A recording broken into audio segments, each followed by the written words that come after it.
All right, we live. What's going on? It's your boy Miles Cunningham. What's good?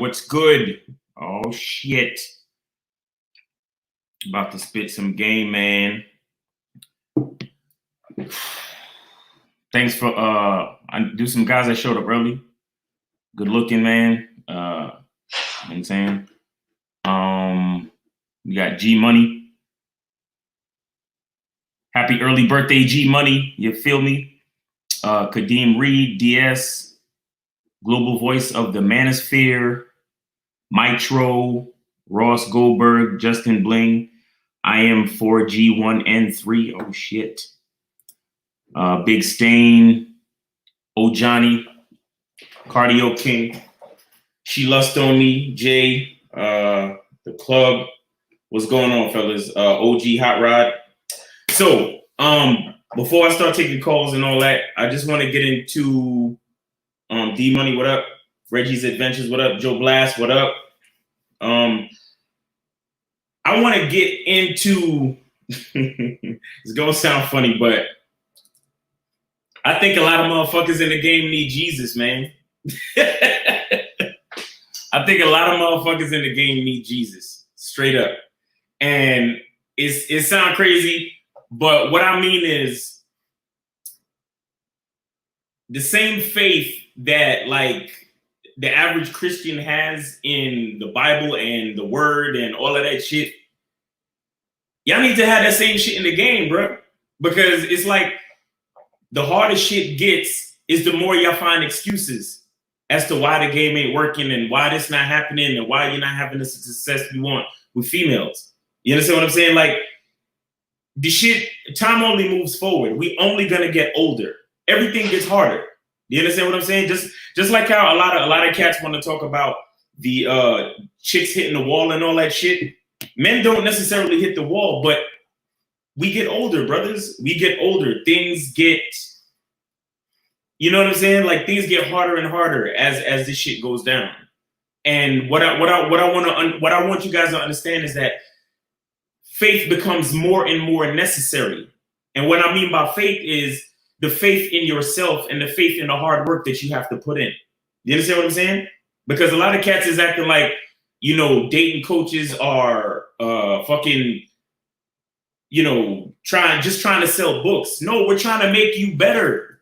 We're trying to make you better. So when shit goes down, you have the game inside of you. You understand? So you don't have to worry about how you're going to talk to the next bitch or how you're going to find your next chick or whatever it is. You understand? But if y'all keep trying to find these excuses, you're not sticking with the faith, bro. You're not sticking with the game. You see what I'm saying? Like, everybody wants to be comfortable in this shit. You see what I'm saying?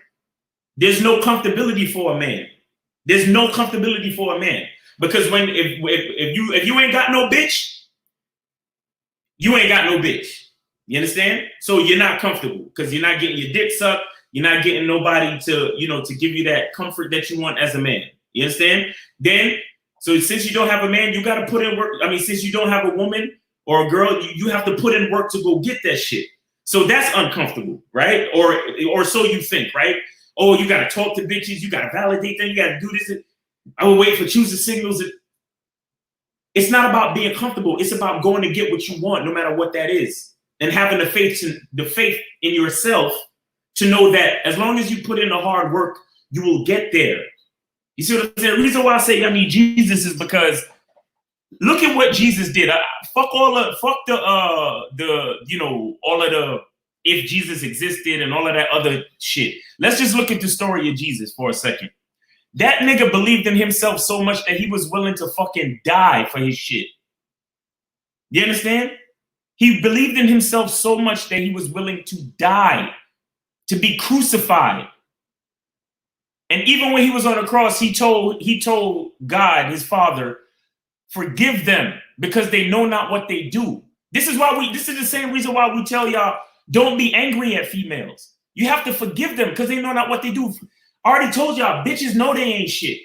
You understand what I'm saying? So all of this getting mad at bitches and having all this rage towards women and female nature, what's the point, fellas? What's the point? The only thing you can do is make yourself the strongest man you can make yourself. That's the only thing you can do. Make yourself the strongest man you can make yourself in order to deal with an uncomfortable situation. And like I said, it's only in your mind that it's uncomfortable. It's only in your mind. You see what I'm saying? It's only in your mind. Let me see. I got a couple notes here, right? So it's it. Let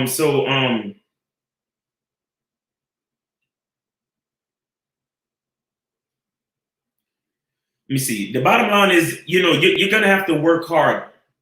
You know what I'm saying? Or you're gonna sit and complain like a bitch. That's it. You're either gonna choose to work hard or sit and complain like. The other day I did a video talking about how COVID-19 is exposing niggas who ain't got no game, right? And now we see how much more niggas is complaining about the game. Do y'all notice this shit? How much more niggas is complaining about the game? How much more niggas is complaining about bitches? How much more niggas is analyzing, the fact that OnlyFans accounts is going up and bitches is using niggas for virtual dating and the fucked up part is y'all niggas is actually, a lot of niggas is falling for the bullshit where it's cats actually paying for a bitch to get Uber Eats delivered to her house so he can have a virtual date with a bitch online. Really? You see what I'm saying? The only reason why bitches feel that they're entitled to this shit is because there are men doing this shit, bro. And the reason why men are doing this shit is because you lost faith in the game. You lost faith in being able to go through an uncomfortable situation. I heard somebody say some real shit the other day. I think it was Coach Greg Adams, right?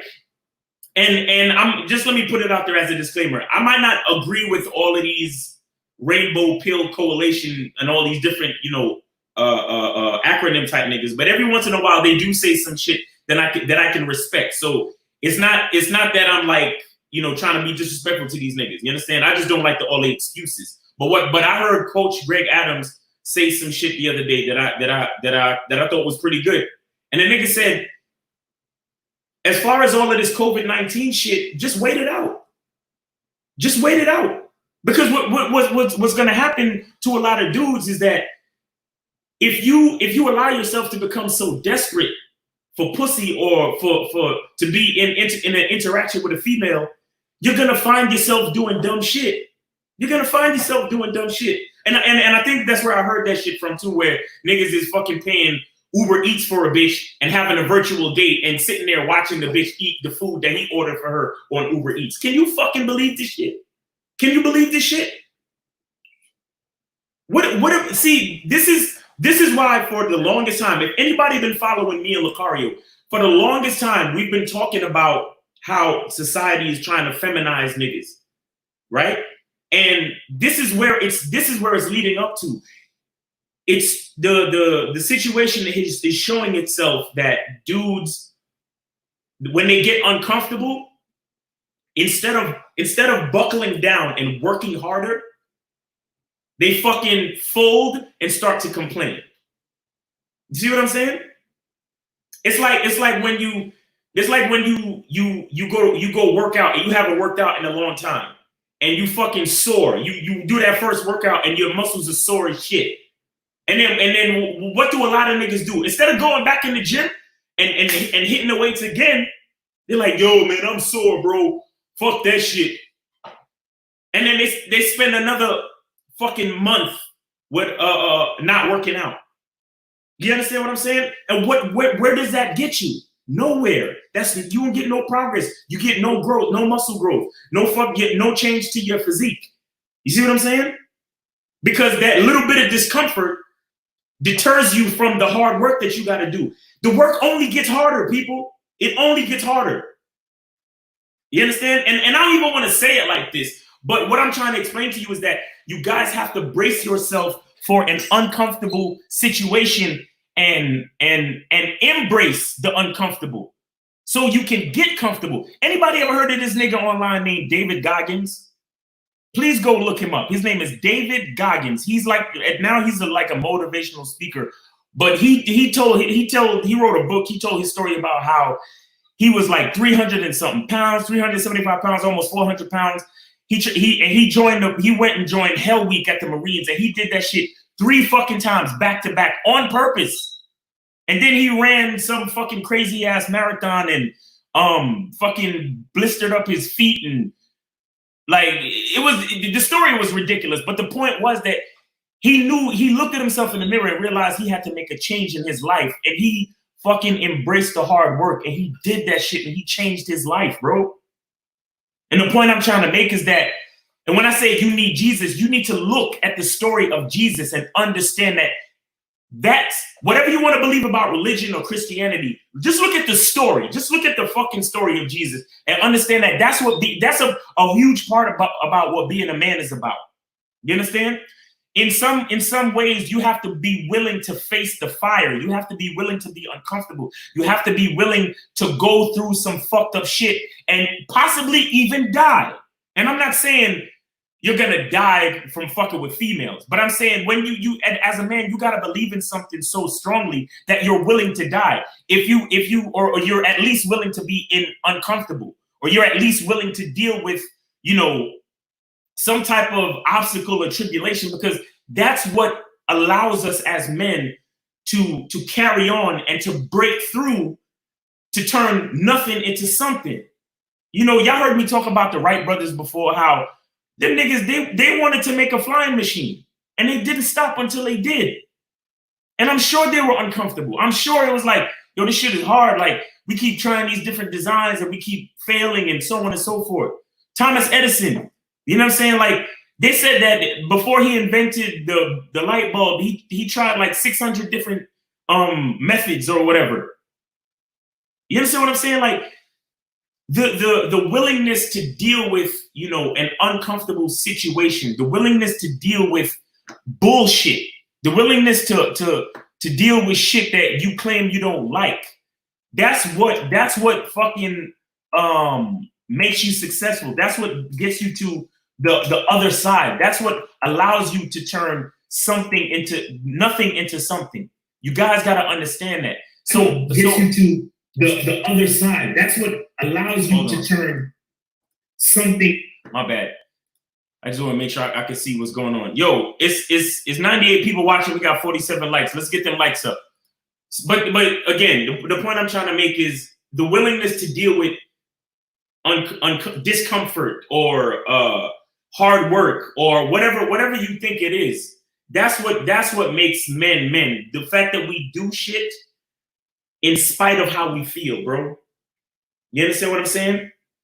Like the other day when we was trying to tell the dude on the other live stream, yo, you know, it seems like you're like kind of, you know, you're not afraid to talk to women, but you're afraid of rejection. You're afraid of not getting the desired, you know, outcome that you want. And it's like, yo, you got to be willing to deal with the undesired outcome. You have to be willing. And remember, and the thing is, try to think of it this way. There are no losses, only lessons. There's only 2 things that's going to happen in any situation. Either you're going to win, meaning you're going to get what you want, or you're going to get a lesson. You're going to get a lesson. And that lesson is still a good thing because it teaches you something to help you get what you want. So like with the Wright brothers, every time they tried a different design, they narrowed down what doesn't work, and it got them closer to what does work. So now we have planes and jets and shit that fly around, like, you know, we got drones and all this different shit, bro. Helicopters and whatnot, right? Thomas Edison, they say he did 600 fucking methods to try to make a light bulb. And each time he tried another one, it got him closer to the one that works. And now we have light. You understand?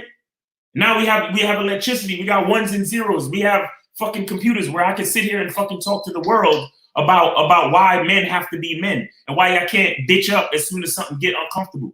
This COVID-19 shit, it slowed a lot of shit down. Yes, it put us in a situation where bitches is even way more attention whores. You see what I'm saying? Even way more attention whores now. So yes, now we have to deal with a whole bunch more attention whores. But so what? So what? We just got to do what we got to do. We got to up the numbers game. We got to work a little bit harder. We got to look around town and find out which establishments are open so we can go hang out there. Take a walk in the park. Get dressed, bro. Get fucking dressed. Get decked out as if you was going to the club and go take a walk in the park. You might think you look ridiculous, but when you see that cute bitch in the park that you want to holler at, trust me, you're gonna stand out from all the other niggas in the park that's just wearing jogging clothes. You understand what I'm saying? And it might be weird or whatever, but that's not your job to worry about that shit. Your job is to go get what you gotta get, which is that bitch's number, so you could call her later and set up a date or set up a time where she could come to your house. That's it. That's it. Like, basically, bro, like all of this complaining and excuse shit, it just doesn't help nobody. It don't help nobody. It don't help nobody. And you know, it kind of disappoints me. I'm not even angry about what a lot of these cats are saying about dating coaches, you know, like Lucario and other cats, and you know, Steve the Dean and you know, Alan Roger Curry and other people like that. I'm not angry at that. I'm more disappointed because when I hear them talk negative shit about the dating coaches, the guys that are out here trying to dissect game and break it down for y'all to help y'all, it disappoints me because it's not a diss to us. It's just another excuse. You see what I'm saying? It's just another excuse. And when niggas subscribe to those excuses, it only takes you away from the game. That's all it ever does. It only takes you away from the game. But anyway, I just wanted to say that real quick, man. Let me put the number up so y'all can call in. You know what I'm saying? But y'all niggas need Jesus, bro. Y'all need Jesus. Y'all niggas need to fucking look at the story of Jesus, man, and figure out, you know, why his story was so fascinating. You know what I'm saying? His story was fascinating. Because he was a fucking man. He believed in himself so much that he was willing to fucking die for his shit. You understand what I'm saying? So, yo, Jesus is that nigga. You feel me? Oh shit. You, what's up? You. All right, I think they hung up. Let's see.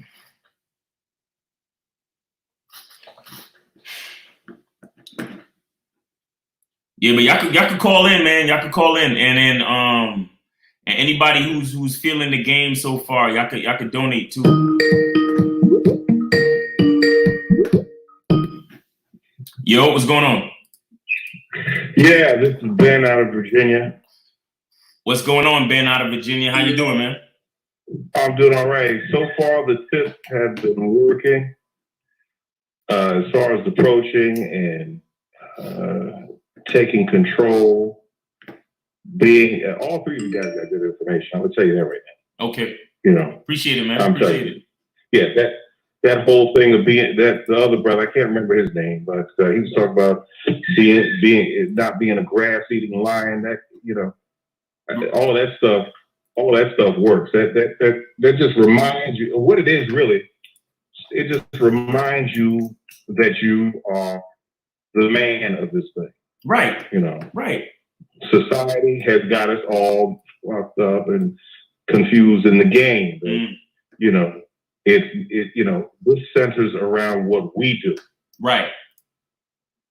You know, it's up to us to make the approach. It's up to us to get the number. Right. Yeah, I mean, and so far getting numbers has gotten a lot. You know, it just sometimes you have a little more reckless abandon when you're, you know, a young buck or whatever. Right. So, you know, but you know, you can find that reckless abandon, you know, with you know, by hitting on younger chicks. Shit. Right. Well, the thing is to hit on everybody, man. The thing is to hit on everybody, man. Because look, here's the rule of thumb. The rule of thumb is, if you really want to have bitches, like a lot of you guys, y'all want to have a harem, y'all want a whole bunch of bitches, you got to talk to 25 bitches a day. You understand me? 25 bitches a day. And it sounds ridiculous, but that's what you got to do. You have to really have that much in you. You understand what I'm saying?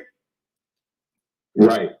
Well, I'm trying to up my numbers a bit. Right.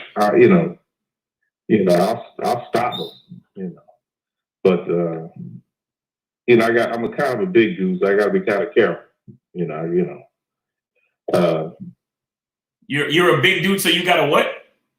I gotta kind of be careful a little bit, you know. What you mean? What you mean? What you mean?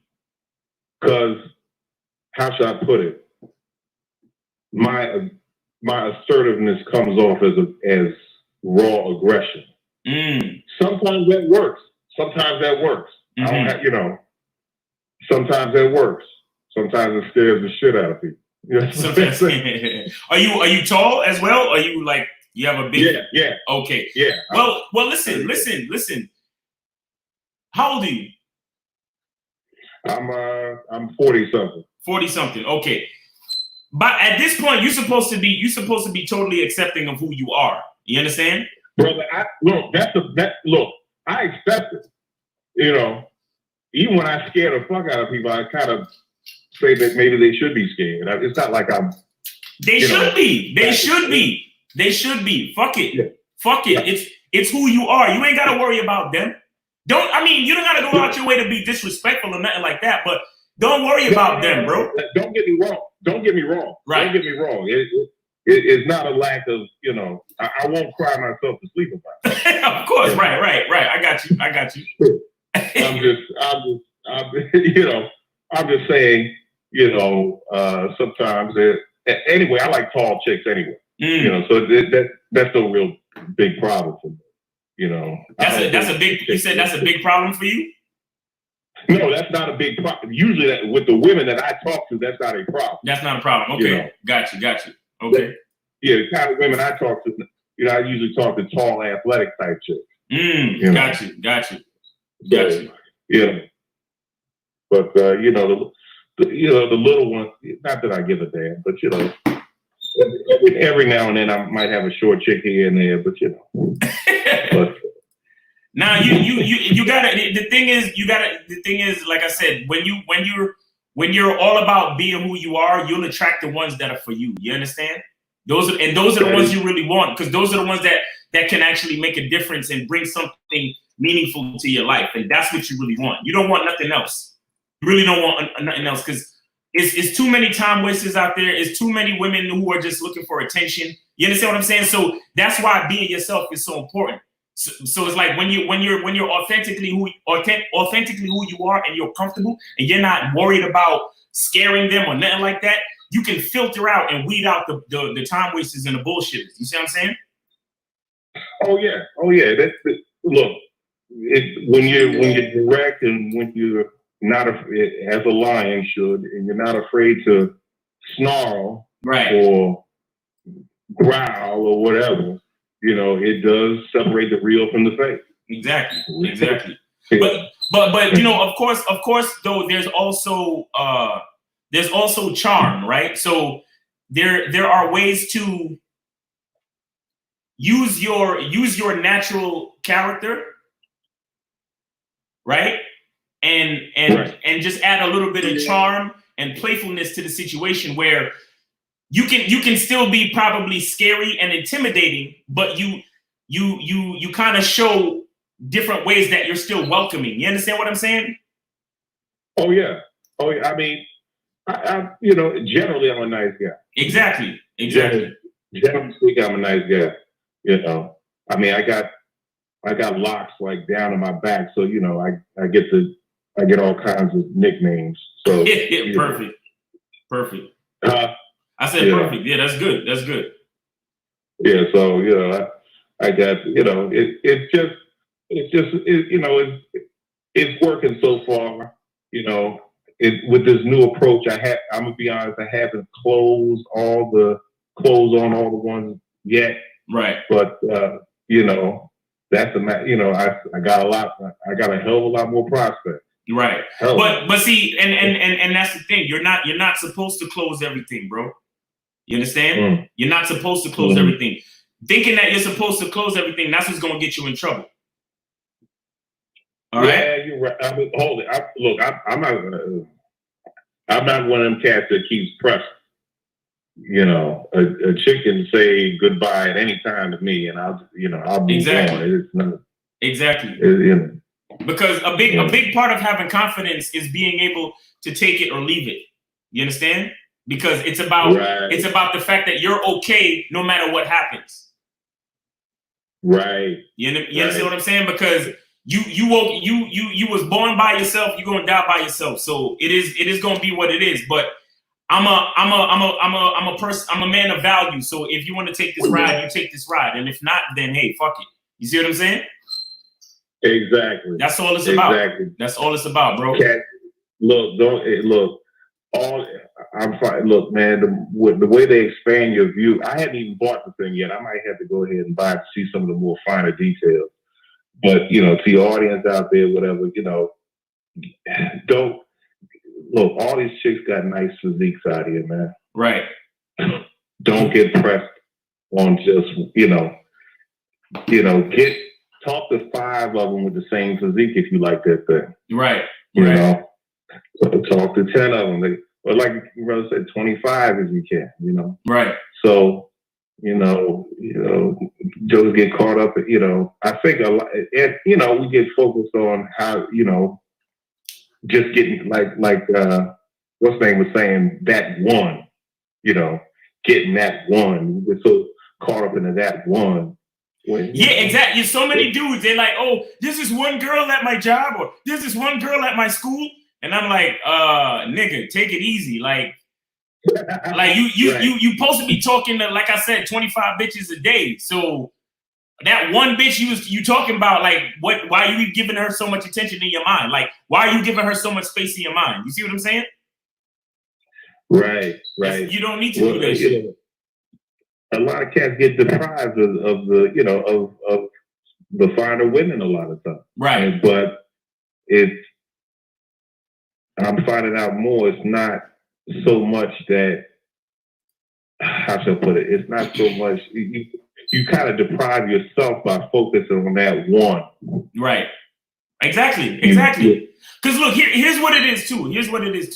Nature designed it that way, where when we put too much focus on one woman, it actually makes her less attracted to us. Do you understand?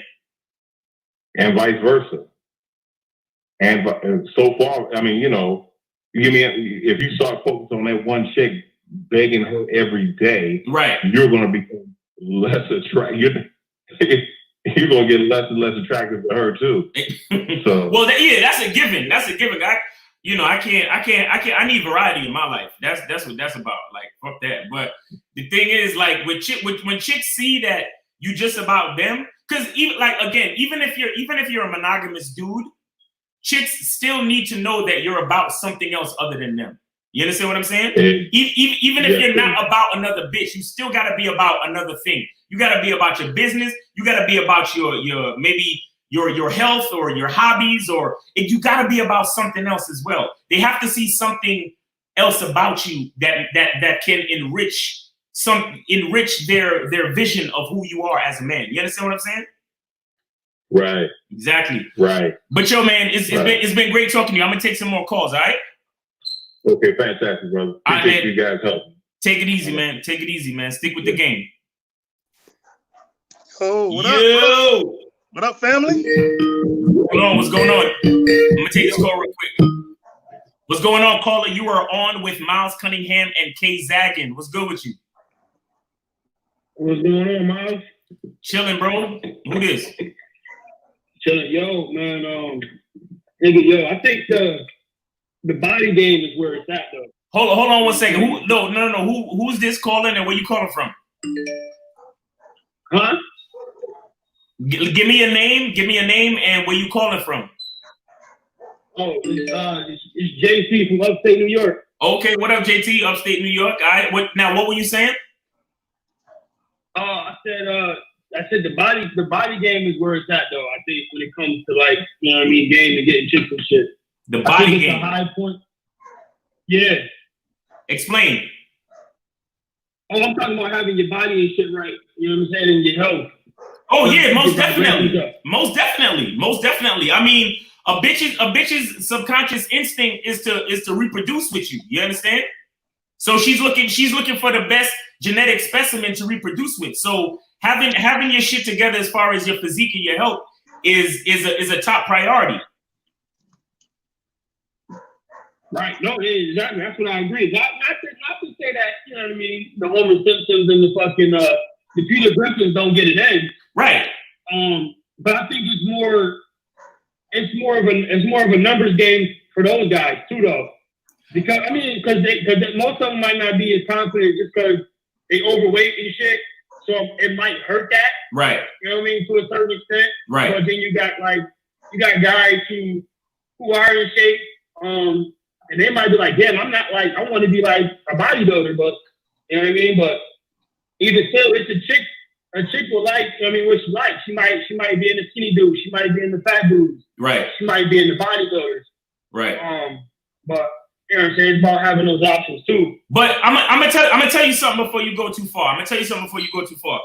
Having your physique, and your health on point is not really about your physique as much as you think. Okay, and I'm gonna tell you why. Having your physique and your health on point, it's other than, like I said before, with her subconscious and wanting to procreate with a good genetic specimen. Other than that, having your physique on point also tells the woman something about your character as a man. You understand? When you go to the gym, when you eat right, and when you take care of yourself, you're telling that bitch that you yourself are important to yourself. You're telling that bitch that you have discipline. You understand? You're telling that bitch that you're a man and you're not afraid of fucking feeling, you're not afraid of discomfort. Pain is weakness leaving the body. So she know she dealing with a strong nigga. Not only physically strong, but mentally strong. Because I'm not afraid to go to the gym and lift heavy weights on a consistent basis. And I won't fucking break my gym day to go on a date with you neither, bitch. You see what I'm saying? So when you come off like that and you have a good physique, what can that bitch say? She can't say nothing. You see what I'm saying? Yo, K-Zag, you got something on this? Bro, you took the words out of my mouth. You used the word that I wanted to use, discipline. Yes. And that's what a lot of guys don't understand is how you live your life is indicative of how you see yourself. Exactly. And then what you're doing, you're relaying that information non-verbally to women because they can just see what you're doing. You don't got to speak on it. But this is what I want the guy to understand. You don't want to get your body together just to get bitches. Right. Okay. You want to do it for you, and then the byproduct of you doing that is bitches will, check you out and be looking at you. But it's like with anything in life. If you're a man and you're doing well, you on point with your shit, people will notice. You know what I'm saying? Men, women alike, everyone will take notice of what you're doing. They'll see how you're moving. The byproduct of you doing what you're supposed to do is you get respect from people. You know what I'm saying? And women take notice and they respect how you moving. But don't do it for the sole purpose of pussy. You fucking up. Because this is gonna happen. If you busting your ass in the gym for pussy, when you ain't getting pussy the way you think, you ain't gonna want to be in the gym no more. You ain't gonna have no motivation. Right. Exactly. Right. No, I know. I agree. Exactly. My thing is like I'm in the gym because I want it. I mean, I love it. I love it. Right. I know That's what's up. I know it's gonna add years to my life, and I know that I'm saying that's a bonus for attracting more women for me. That's what I'm saying. Like I walk around with my shirt off and shit. Of course, I'm gonna get looks though. But those bitches might be attention whores. They might be, time wasters. But I'm gonna still approach them to see what they're about. You know what I'm saying? I'm not saying that. But another question for you, Miles. You still there? Yeah, we still there. What's your thing? What's your take on semen retention, though? Semen retention. Well, okay. I think there's a time and place for everything. Okay. Mm-hmm. Some dudes is like they swear by semen retention all the way. I don't know if I swear on it all the way. However, I do know that there are health benefits to semen retention. As a man, if you retain your semen, you have more strength, you have more testosterone, and you of course it has a great effect on your body. I get that. You understand? And there are times when I go for weeks or months without ejaculating, and for a purpose, because I'm trying to get certain type of gains. I I know I got a couple of sessions with my fucking personal trainer coming up, so I need that energy. Like I've been in situations where I got to see my personal trainer at 9 o'clock on Sunday, and I'm with a bitch Saturday night, and I'm letting that bitch know I'm seeing my personal trainer in the morning, so you won't get no nut from me tonight, bitch. So I'm like, while you're sucking my dick, when I tell you to stop, you better fucking stop. You understand what I'm saying? And when you and a nigga like me, when I deal with bitches and I explain shit like that to them, I don't get no problems. You understand? So you know, I'm on that shit where the next morning when I'm meeting up with my personal trainer, she's texting me motivational messages talking about you got this baby or you got this daddy, you gonna kill it, blah blah blah, that type of shit. I love it. But the point I'm trying to make is there's a time and place for everything. So, and there should be a purpose to everything. Don't just do semen retention just because one of these YouTube niggas is talking about it. You understand? Do semen retention because you have a purpose for doing semen retention. You understand what I'm saying? Yeah. So, what you got, Zach?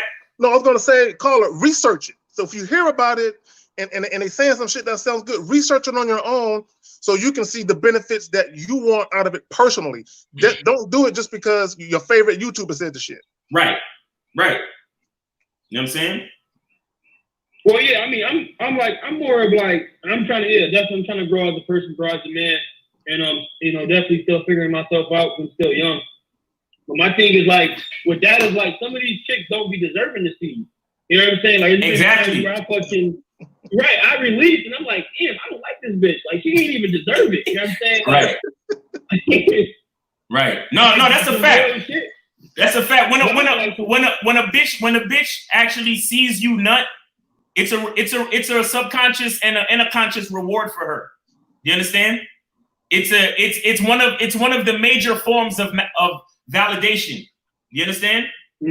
Certain bitches don't deserve to see you in that vulnerable state because let's be honest, that's a vulnerable state.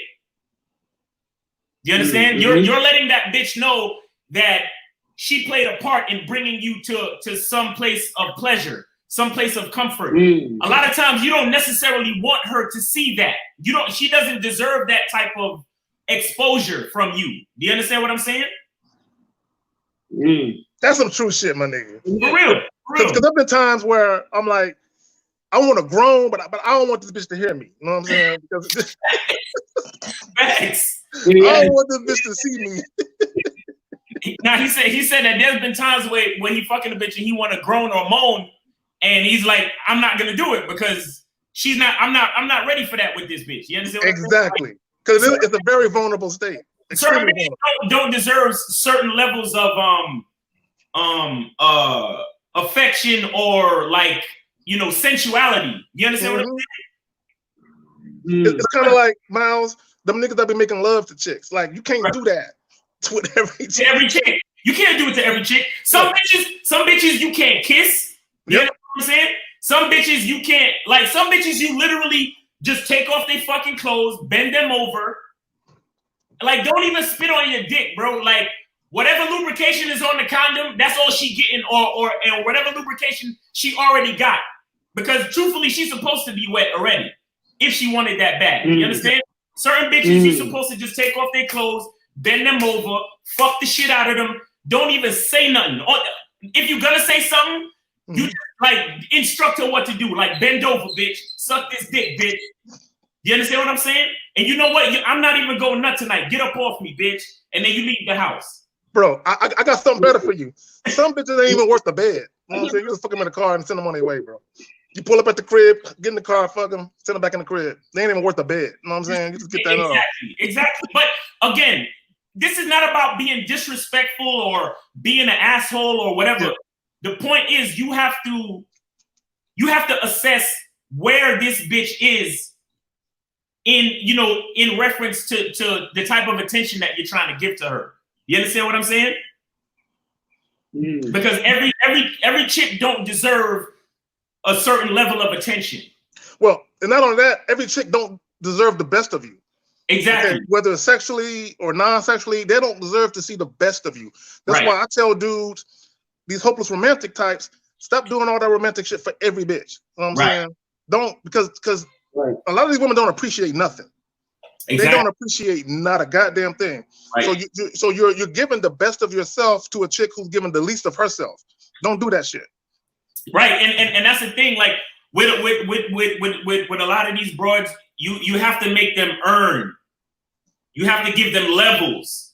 Because imagine a chick that you just met on Tinder, right? And you set up the date, and she's flirting and talking all the sexual shit. You don't know this bitch. You really don't know this bitch.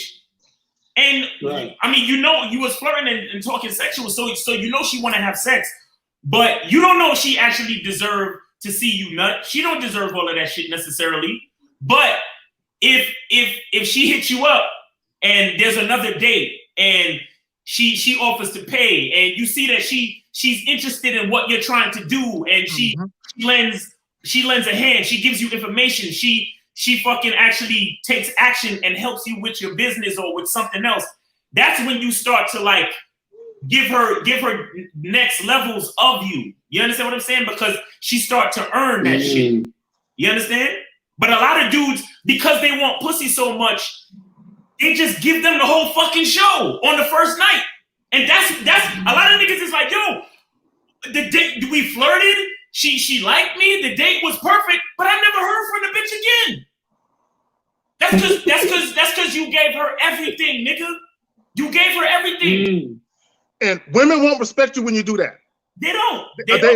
I'm telling you right now, because like Miles said, women know they ain't shit. So they're like, why he doing all this shit for me? Don't he know I ain't shit? So when you do that shit, they accept it, but deep down inside, they know he a chump. He gonna do all this shit for me. You don't know shit about me. You don't know I just got done sucking another dick 30 minutes before the date, and he doing all this shit for me on some boyfriend energy type shit. Facts, man. Playing yourself. Facts. So yeah, man, you gotta let these bitches earn, bro. You gotta let these bitches earn, and you have to be aware of, like I said, how much it takes. Because remember, the fact that you're going out on a date with them, the fact that you're texting them, the fact that you're swiping on them and matching with them, you're already giving them enough. You know, you're letting them know that you like them. It's already like general knowledge that you like them. So there's no reason for you to give them everything. I mean, it's just like when you watch the trailer to a movie, you get excited to see the actual movie. But after you see the movie, unless it's a super dope movie, you're not going to watch that movie again until it come out on video. You see what I'm saying? Facts. Or you might not ever watch that fucking movie again. You see what I'm saying? So it's like, so you have to remember, you can't give a bitch everything on the first date. You see what I'm saying? She has to earn, because look, this is the level where I want niggas to be. Everything about you is too fly for this bitch. Everything. Facts. Everything. Facts. Facts. Nigga, the first time you fuck that bitch, don't even take off all your clothes. Just take off your shirt and pull your pants down or fucking stick your dick through the fucking zipper and fuck through the zipper. Fucking through the zipper, bro. I've done that a couple times. You keep your fucking your wife beater on too, because you don't want her thinking, damn, I don't even know what this nigga look like naked. So I want to see him next time, so maybe I could get his shirt off. You feel me? Oh shit! Come on, man. Yo, next caller, man. I'm giving these niggas. Let's go. Like way too much. Let's get it. Miles is on his game today. Let's get it. Yo, man. Thanks for the call, man. Appreciate you calling. Much love, brother. Yes, sir, man. Take it easy, man. Yo, K Zag, man. Thanks for joining me. I appreciate it, man. Man, not a problem, man. I appreciate the invite, homie. Yes, sir. Yes, sir. Yeah, man, because, you know, sometimes these fucking trolls and these callers be too much. I feel you on that one, bro. All right. Yo, what's up? What up? Yo, turn down your computer. Turn your computer on mute. Yo, can you hear me? Yeah, I can hear you. Who's this? Yo, this is Lost to Me. She lost to me. I'm calling from Nicaragua, bro. Oh, nice. What's going on, man? What's going on? Fire time, man. Spitting fire. The tip is dope. So, man, listen, I just want to share, a little experience following Locarious advice, if you will. Okay. While dealing with women at workplace. Okay. Right? I don't have my shit together, man. I'm really young. I'm only 21. You know, I smoke weed and shit on my break times and lunch. So I'm only like, you know, just flowing around the workplace. But I do notice the attention, you know, and even from higher up women, right? So I always like, I don't start conversations with them unless they say like hello to me. Okay. So I'll just like respond to their questions if they ask anything. But you know what I've noticed is that they're just on some nothing. They will just ask you whatever questions that will lead to nothing. So I was like, but they're kind of cute, you know. But I was like, I'm trying to stay on my grind, you know. Just don't fuck with these bitches at work, as Alan Rogers says, you know, because you could get in trouble and shit. But so I decided to give one of them the number, right? And even though they're showing high interest and stuff, they one of them. Caller, real quick. What's your definition of high interest? I'm curious. Please give us your definition of what a woman showing high interest is. I want to know. For example, on a work environment, let's say you don't necessarily need to even look at them. She will always try to tell you good day or hello, how you doing? What time are you getting out today? Open the door for you. What else have they done? Let's see. Like whenever I respond to them, I can notice a little nervous laugh coming from them. But as I'm saying, I really try not to pay much attention. So this time I decided to make a move with one of these chicks that I felt like was cute enough, you know. And she said like, all right, send the number through. Because I told her, hey, write down my number, you know, so we can chop it up outside work. And she said, right, cool, send it through Hangouts. So I did. And I was like, all right, send me a text if you also want it, right? So I know. Peace and prosperity. So I signed it up with the peace and prosperity, man. But you know, never got the. Oh, what are you doing? What the fuck is you doing? I just. What the fuck are you? You looking for a pen pal, my nigga? You looking for a pen pal? Oh, you looking for a pen pal? Do you know what a pen pal is? Okay, back in the day, they used to have motherfuckers that used to write prisoners just to keep their spirits up and shit. Give them some attention outside of the bars. You giving this bitch attention outside of the bars, my nigga, and ain't nothing happening, bro. Come on, man. Bro, what do you want from what is your agenda? What do you want from women? You know, just build a team. You know, I currently have build a team of what? A team for what? So I was honestly trying to fill her up because, as I mentioned, you know, they're the ones giving me the attention. So I was trying to I actually made a move, but I'm waiting on a response, if you will. But I just wanted to share, you know, from my point of view, it's like if she doesn't comply, I'm not even acknowledging her existence again. So it's but you're not giving her nothing to comply to. Right. You're not really doing nothing. Right. So caller. So when you saw this chick and you said, "Let me give her my number," what did you think about her? What went through your mind? Because I don't know much about them, as I'm telling you. No. Okay, all right. Let me ask you this: did you think she was attractive? The thing is that I'm not really trying to have like long interactions with them at work, so it's always like, yeah. Did you think she was attractive? Did you think the girl was attractive? Did you think she was pretty? I think that nigga hang up. He hung up. I think he hung up. Okay, man. Let me say this for all y'all niggas. Look, if you approach a chick and you're trying to get her number or give her your number, obviously you think she's attractive. I'm assuming. Okay, if you think she's attractive, you probably thought about sex at some point with her. Like she looks sexy. Tell her that shit. Right. Okay, tell her that shit. He talking about peace and prosperity, and you know he doing haikus and similes to the bitch. I mean, come on, man.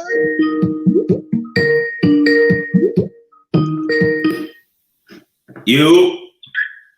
Hi, do we have a big dick? Yeah. So what I was gonna say is that it's just like anything else. As a man, like he said, he don't really have nothing to really do with the chick at his job because blah blah blah. But he decided to give this chick his number. But the reason why he's not getting what he's supposed to get is because he had no agenda. Because even when you get an invite to a party, there's at least a time and a place. You understand? He gave the girl the number, but he didn't really give her nothing to go on. He didn't give her no instructions. He didn't give her a request, a requirement, anything. You have to give these chicks something. You can't just you don't do anything without a purpose. Thank you. Period. It's just like I said with the semen retention. Don't just do semen retention because somebody said, "Oh yeah, semen retention is awesome, bro." Like, no, do it because you have a fucking purpose. You see what I'm saying? Like a lot of people, a lot of guys, look, we do shit with no fucking purpose, bro. Like a lot of just for the sake of doing it. Yeah, exactly. Truth be told, a lot of cats, you know, they might listen to us because this type of shit is entertaining to them. But truthfully, they have no real interest in hollering at bitches and doing all this shit. Right. You know what I'm saying? But not only that, Miles. Go ahead, cousin. Go ahead. I'm just saying, like, if you're gonna get into game and all of this shit, have a purpose. If you're gonna say hello to a bitch, have something to tell her. Like, yo, I came over here to talk to you because such and such and such and such. You understand what I'm saying?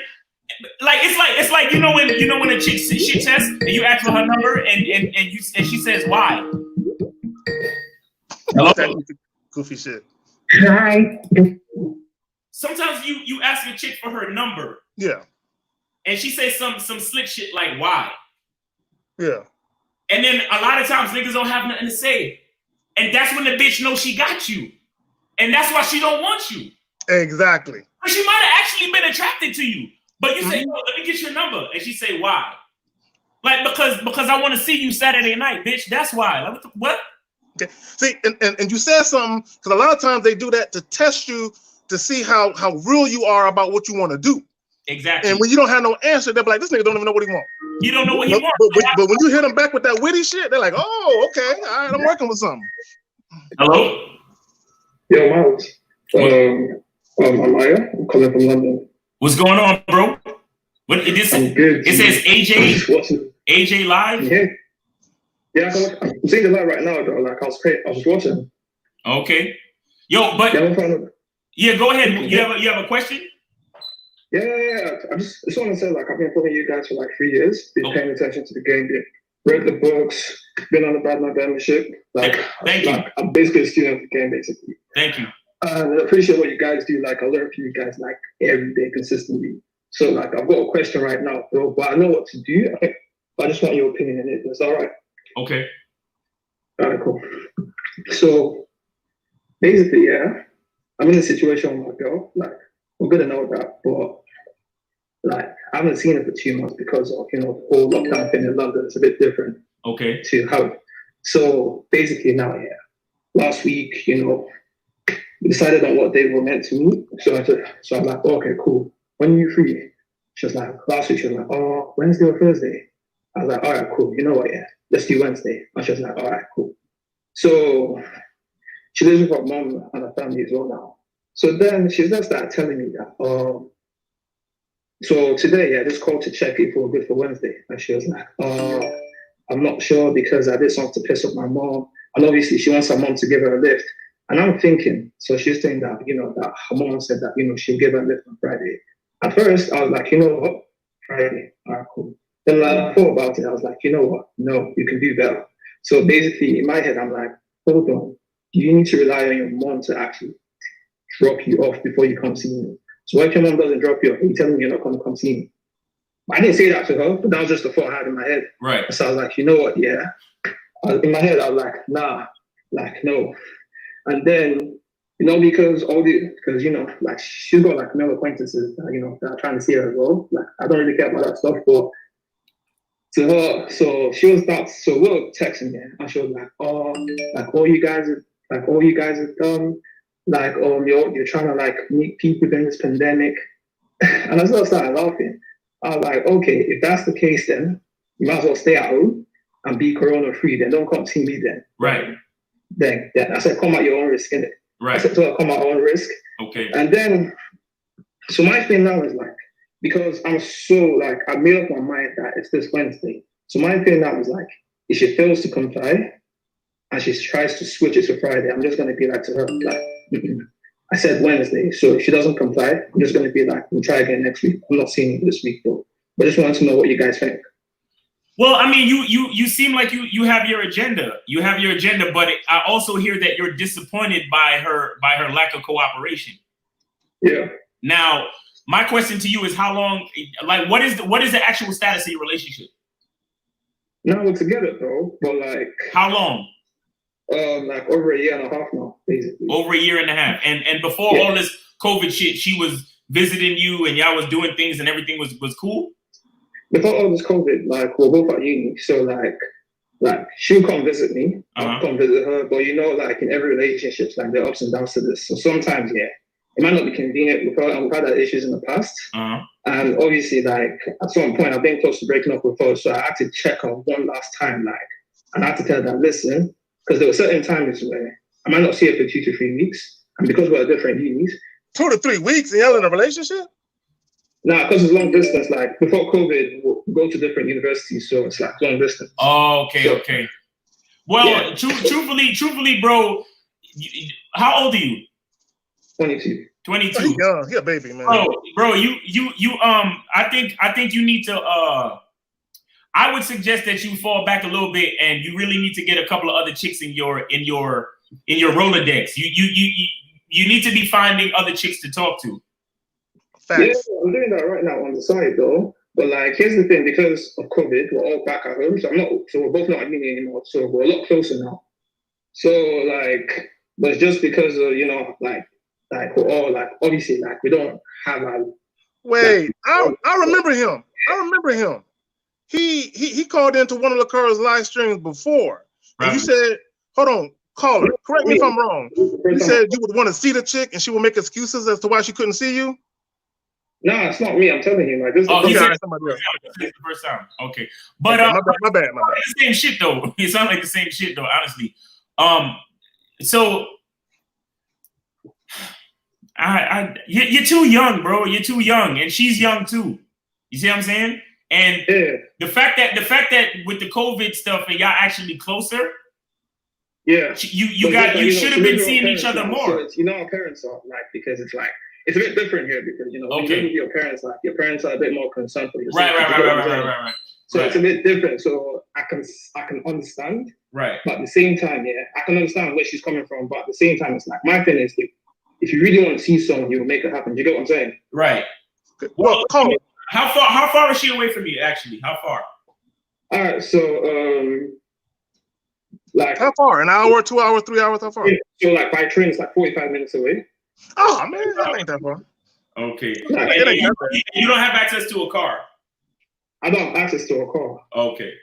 Neither of us do. So it's kind of like it's difficult. And obviously, like even if we were to meet up as well, even to sort out the logistics, like a place where we could actually get situated would be difficult as well. Because in London, like unless you're a key worker, you can't actually book hotels as well. Right. So it's really difficult because I can bring it to my place, I can go to my place, but I'm actually like taking it upon myself to sort the logistics and because I've got a bunch of plans lined up in place. So if one doesn't work, I've got a bunch of plans to fall back on as well. Right. So it's just a bit. So just the lockdown's a bit difficult. Caller, well, let me ask you this: are y'all in a committed relationship? Right. Say that again. Are y'all in a committed relationship? Committed, exclusive. Committed. Are you? What's it? Committed? Like what? Like what? Well. Like she doesn't expect you to sleep with no other women. You don't expect her to sleep with no other men. Do y'all have that type of understanding? Yes, that's the kind of understanding we've got for now. That could change at any given point. I would decide to. Bro, you need to change it. Don't wait on her. You change it. Have an open relationship, bro. Well, the thing is, I get what you're saying, but I'm not at the point where I want to open my relationship right now. So if I get to that point, that's when I'll be like, okay, listen, this is what I want to do. And if she's not on it, then I'll be like, okay, you know what? Okay, all right, caller. It's either downgrade or caller, I gotta open your eyes. So in the last 6 months, how many times have y'all made plans to see each other, and she broke it in the last 6 months? like she rarely breaks it though. Like she's never broken it. She's never broken it. Okay, so every time y'all had plans to see each other, she came through. Like most times, yeah. If she can't come, she'll tell me, because obviously, bear in mind, like we're both studying and we've both got jobs as well. So, and obviously, like like everyone's got family problems. Like she's got like some family problems as well, but has like so at the end of the day, it's like when we make plans, we usually So what I'm hearing from you is, a lot of times when you guys can't do what you want to do, it's because she has family issues or family problems. Is that what you're saying? Not necessarily family issues. Say for instance, now like I'm like, oh, let's meet up. She'd be like, oh, like maybe she's got an exam or something like that. Then I'm like, all right, cool, best of luck with your exams. And then when she's done with the exam, she'd be like, oh, babe, when are you free? I'll be like, all right, this week. She'll book a ticket and she'll come through. So like she always like makes up for it. Okay, so because you called for a reason. So you feel uneasy about something. What do you feel uneasy about? Something is bothering you. Something is bothering you, bro. What is it? Be transparent with it. I'll be transparent now. So my thing is like, she's saying she wants to come on. She's saying she wants to come on Wednesday, but like her mom doesn't want to drop her off, and obviously she doesn't want to take public transport because of the COVID situation. Oh, okay. All right, let me stop. Okay, all right. So she's looking for a mom to drop her. Then she was like, oh, my mom said she'll drop me on Friday instead. So I'm like, I could be like, it's cool. I'll see you on Friday. But I'm like, nah, like, you know what? Let's do Wednesday, because why are you counting on your mom for? Like, if your mom wasn't gonna drop you, then what? Like, what are you gonna do? Like, are you just gonna sit at home and be like, nah, I'm not coming to see you? Do you get what I'm saying? Caller, let me tell you this. Okay, this is a fact. This whole COVID situation, people who are married who really don't like each other is being exposed. People are getting divorced. People are breaking up. Relationships are ending because the truth is coming out about how people really feel about each other doing this shit.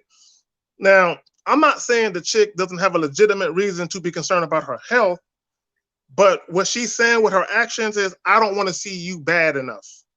Okay? That's all that is. Because she can put on her little mask, she can have her little can of Lysol and be spraying shit as she on the train. You know what I'm saying? She can try to keep her distance from motherfuckers. There's shit she can do, even in a public situation, to try and minimize the risk to her health. She's not even willing to even do that. When a woman, let me say this, and I'm not saying that this is your situation, caller.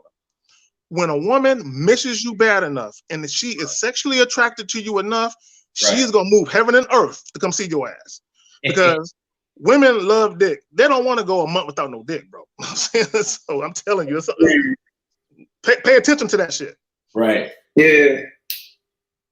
That's a fact, bro. Yeah. That's a fact. I mean, you know more of all the details that goes into the shit, but you need for her to be like super cooperative with the situation, bro. Like, yeah. You know what I'm saying? What you're saying. Can I just say something? Yeah. Because even like when we spoke last time, like I knew because I know she wanted to come see me, but obviously, like it was that time of the month, bro. So like she wanted it to like subside before she actually came to see me. Okay. So like my thing is like, so there was a time where I felt like I was putting in more effort than her, and what I actually did was like I actually felt back from calling her because like he's not gonna listen to your video about like attention and limiting your attention. So I got into my situation, and then after that, I didn't hear from her for quite a bit, and then she called me saying that I didn't check up with her, that that she's got all these male acquaintances, like she's actually talking to her acquaintances more than she's talking to me like her male acquaintances. And then I'm like, listen, I don't really care. Like, if you cared enough, you would actually call me to check up on me. I shouldn't have to be the one like doing it more than you. So sometimes it's not me doing it more than her. Sometimes it's about the same. Sometimes she does it more than me. But I just feel like she's not chasing me as much as I want to. If that makes sense. So sometimes she does, but it's not. So like, she also said that I was kind of testing her as well, and I wasn't really doing it to test her. It was more of a thing where it's like, okay, if she really cares, she will actually like call to see how I'm doing. If she doesn't, then I'll just move on and just go to the next call. Don't look at it that way, because you said something that I caught. You said if she really cares, you got too much emotions wrapped up in it. Don't look at it like if she really cares. Just look at it as if she's really attracted to you enough, she would miss that feeling that she gets being around you, and she would want that shit to be replicated. You know what I'm saying? When you start to have your emotions in it, then you start to develop animosity for the women. You know what I'm saying? Yeah. So try to keep. And this is what guys, and let me just, tap on this real quick. what a lot of guys like to do, they like to mix sex and emotions together. They're separate. You keep sex and emotions separate. You never mix that shit in. And a lot of guys, when they start to have sex with a chick, they get emotionally tied to the woman behind the sex, which is being pussy whipped in essence. You know what I'm saying? That's what we used to call that shit. So you want to separate that shit. Sex is just a physical act. So you want to separate, because you want to ask yourself this question. If we have good sexual chemistry, and if she's sexually attracted to me, she should be over here begging for this dick. You know what I'm saying? That's how you need to look at that shit. Okay? But the if she cared enough, don't bring that into the fray, because y'all haven't been together long enough for you to even go there with it. You know what I'm saying? It's not like y'all have a committed relationship where y'all, you know, been together and y'all actually been through real shit. You've been at university over here, she been at university over there. So a lot of shit that y'all was going through in y'all lives, y'all went through separately and independent of each other. Maybe y'all shared y'all experiences and your trials and tribulations, but y'all weren't really going through it together. Y'all weren't in the trenches going through some real shit together. So be careful with them emotions, bro. Yeah. Miles, you got it, bro. So about the situation, do you think I should just fall back right now and just see how it goes? Hell yeah, you should fall back. I think you should. Don't charge her.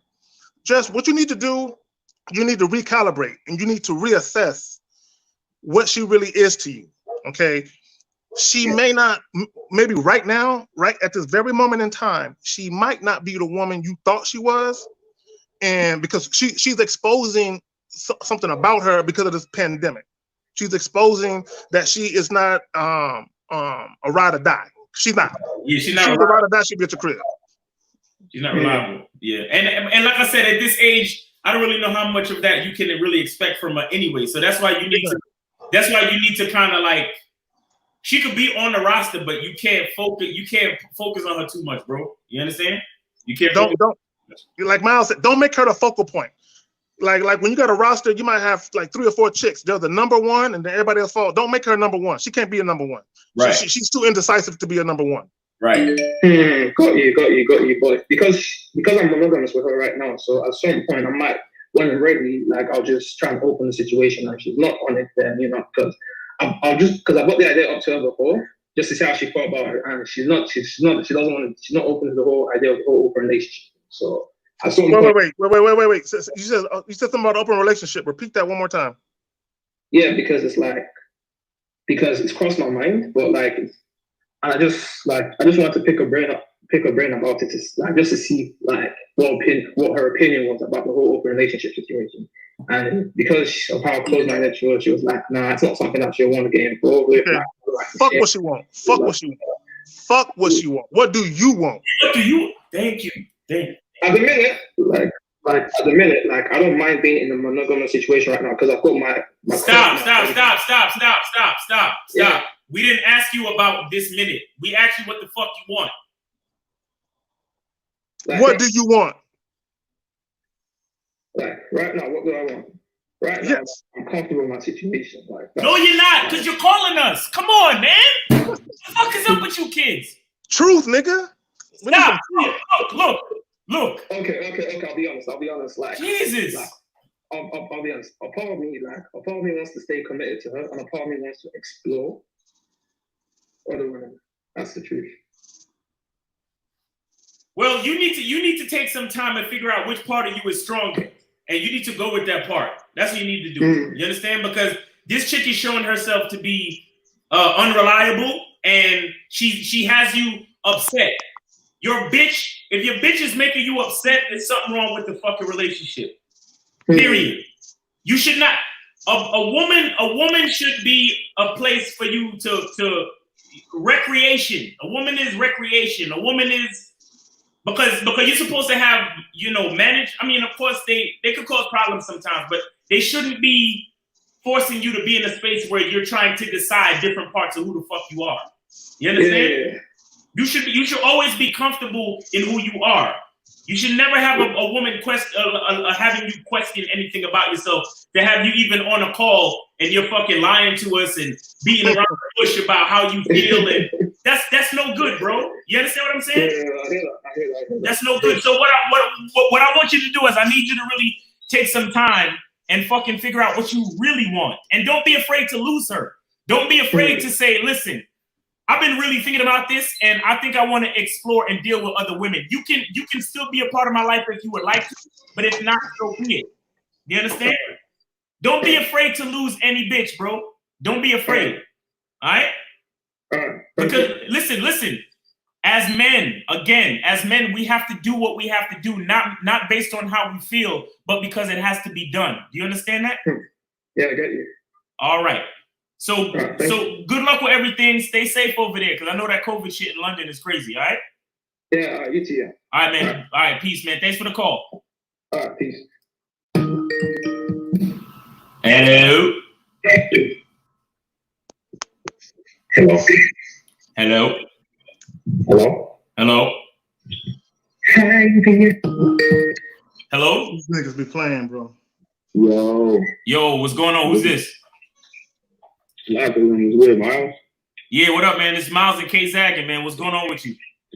Yo, good job, boys. Hey, listen, man. I just wanted to call up, chime into the talk or whatever, but pretty much, man, like, what I'm realizing, dating is like buying a car. You know what I'm saying? Like, if you know for a fact, Miles, you got, $700 in your bank account, you know what I'm saying? You're not going to go to fucking Mercedes. And I think, the problem with a lot of dudes is, you know what I'm saying, they want the baddest chicks, but, the bank account just don't add up. You know what I'm saying? And that's really the problem. Y'all niggas is funny with this bank account shit. Y'all hilarious, man. You got that wrong, bro. You got that wrong, man. That's where the frustration's coming in at, man. No, Let's be honest, bro. Okay. I get what you're saying, but the frustration starts from somewhere deeper, though. You understand? Unless you're trying to say that the bank account is equal to the level of game. Now, let me be honest with you for a second, all right? You and K-Zag. Shout out to K-Zag. Listen, right? Wait, is this locker room? Yeah, it's locker room. Ah, this nigga. I recognize your voice. What's going on, bro? Listen. Okay, pretty much, right? Game is just like behavior. You know what I'm saying? It's just how you interact and, converse with women. That's all really game is, right? Now, we live in America, right? This is a capitalistic society, right? So what does that mean? That means everything revolves around money. When I step outside my house, right, literally, I can't really do anything unless I'm spending money. If I want to drive somewhere, I got to spend money to get gas. If I want to get some food, I got to pay. You see what I'm saying? So it's like, in the society that we live in, game really isn't as much as a factor when it comes to dating as much as you and a lot of y'all other dudes put on it.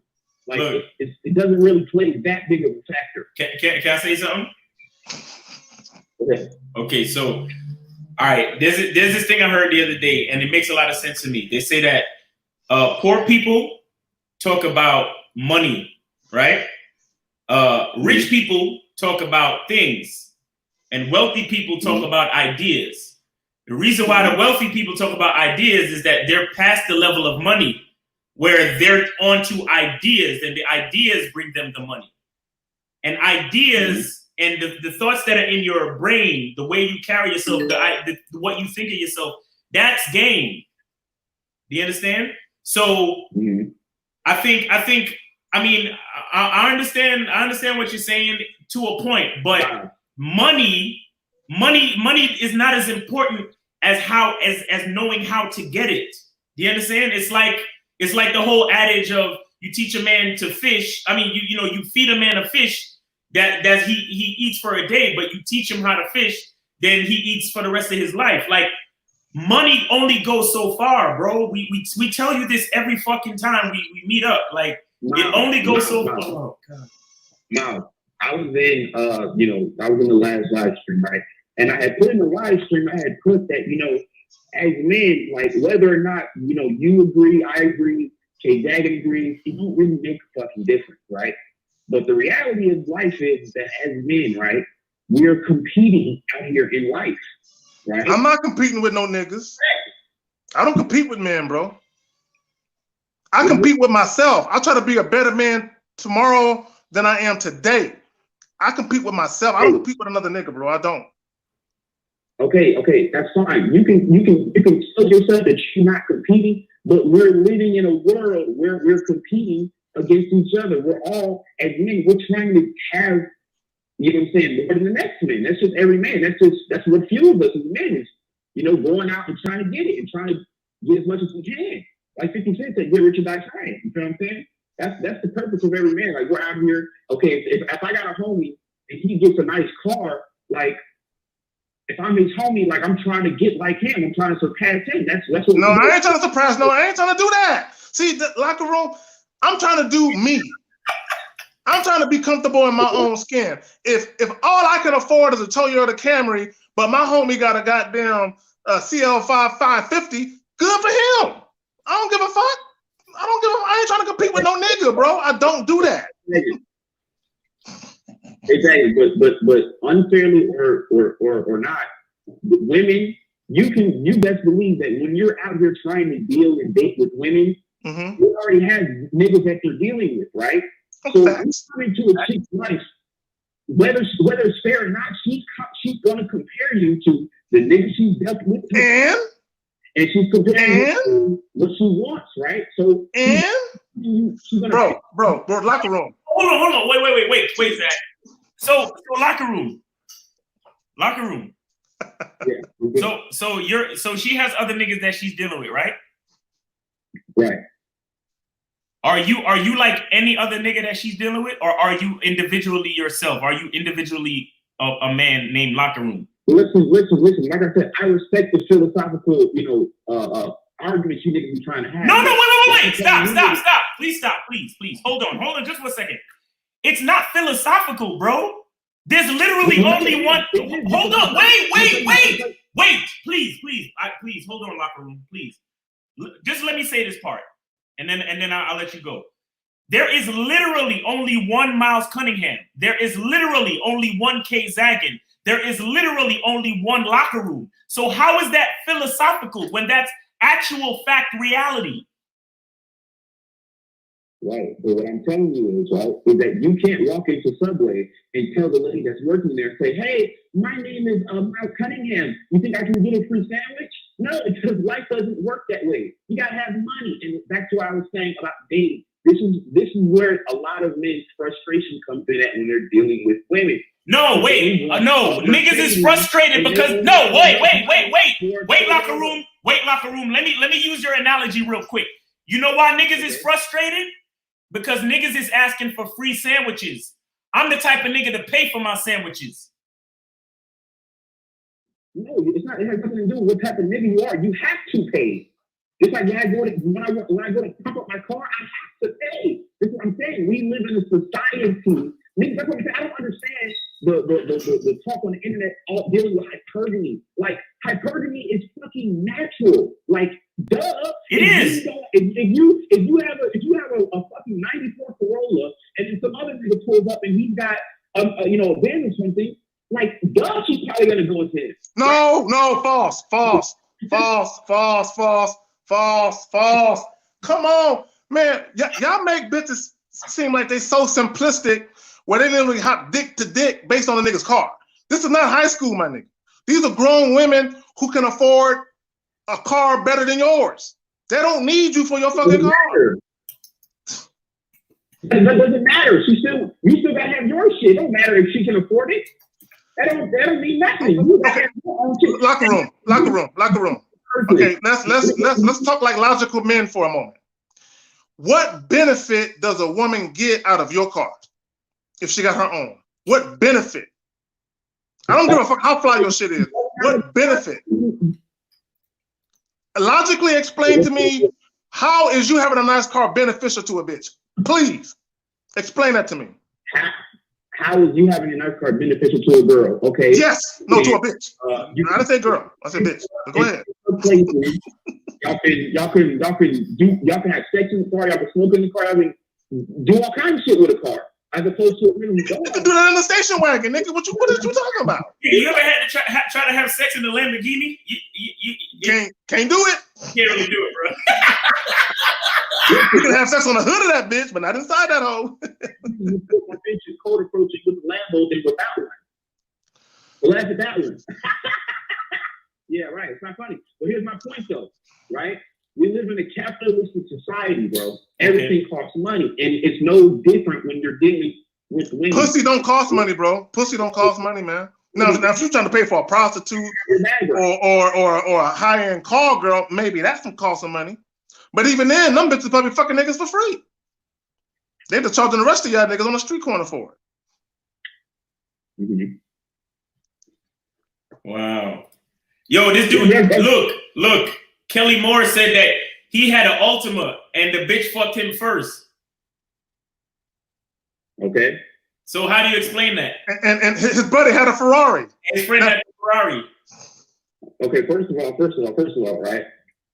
I don't even know, you know what I'm saying? If we can't confirm that, he could just be saying that in the chat, but let's just say what's true. Yeah, let's just say, guess what? It's still her point. It's still her decision at the end of the day. Right? Why do you care about a bitch? Hold on, let me ask you a question. Who would you rather be? Would you rather be the nigga in the Ultima or the nigga in the Ferrari? I'd rather be the. Okay. No, listen. I'll answer you. Who would you rather be? I would rather be the nigga in the Ultima getting the pussy. You're lying. You're lying. Don't do that. Wait. Why would I want to have a fucking Ferrari and no bitch? Thank you. You got the flyest whip on the block, but no bitches want to fuck with you. Come on, bro. Everybody just look at your car. All right. Locker room. Let me just let you make your point one last time so we can get a couple more callers. Because you know I love you, man. You know I love you. So just make your point one last time for the road. Yeah, for the road. Okay, yeah, pretty much, yeah. Like I said, my point, you know, like I see a lot of dudes, you know, always, you know, it's pretty much the same dudes, you know, talking about the same shit. But, you know, my point, you know, to close it out was pretty much what I'm saying. You know, dating, it's like looking for a car, man. Yeah. You got $500 in your bank account. You can't go to Mercedes. Right. You can't go to the Audi dealership. That's just facts, bro. It's got nothing. Like I said, a lot of dudes put game. Game is not that important. As long as you're not acting weird or goofy, doing weird shit, like chicks are gonna like you. Like some chicks ain't gonna like you, but a lot of chicks will like you. Like game really doesn't matter. What matters is your status in this society. Locker room. Right? Locker room. I'm gonna ask you a serious question. Hold on. Let me finish this point. TK Kirkland, he was a comedian, right?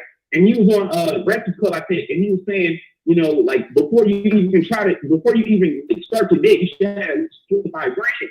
And at the time, this was like a few years ago when he said it, at the time, like that's a lot of money, like you know what I'm saying, just to start dating. But now I see what he's saying. Like, no, you're out here trying to get chicks who are getting hit up from dudes who have more than you, who can do shit you can't do. So you can't even compete if you don't have certain shit. Okay. That's all I'm saying. Yeah, locker room. What? Yeah, we done? Yeah, all right, locker room. Thanks, bro. We appreciate you. Thanks for calling in, all right? All right. Peace. All right, peace.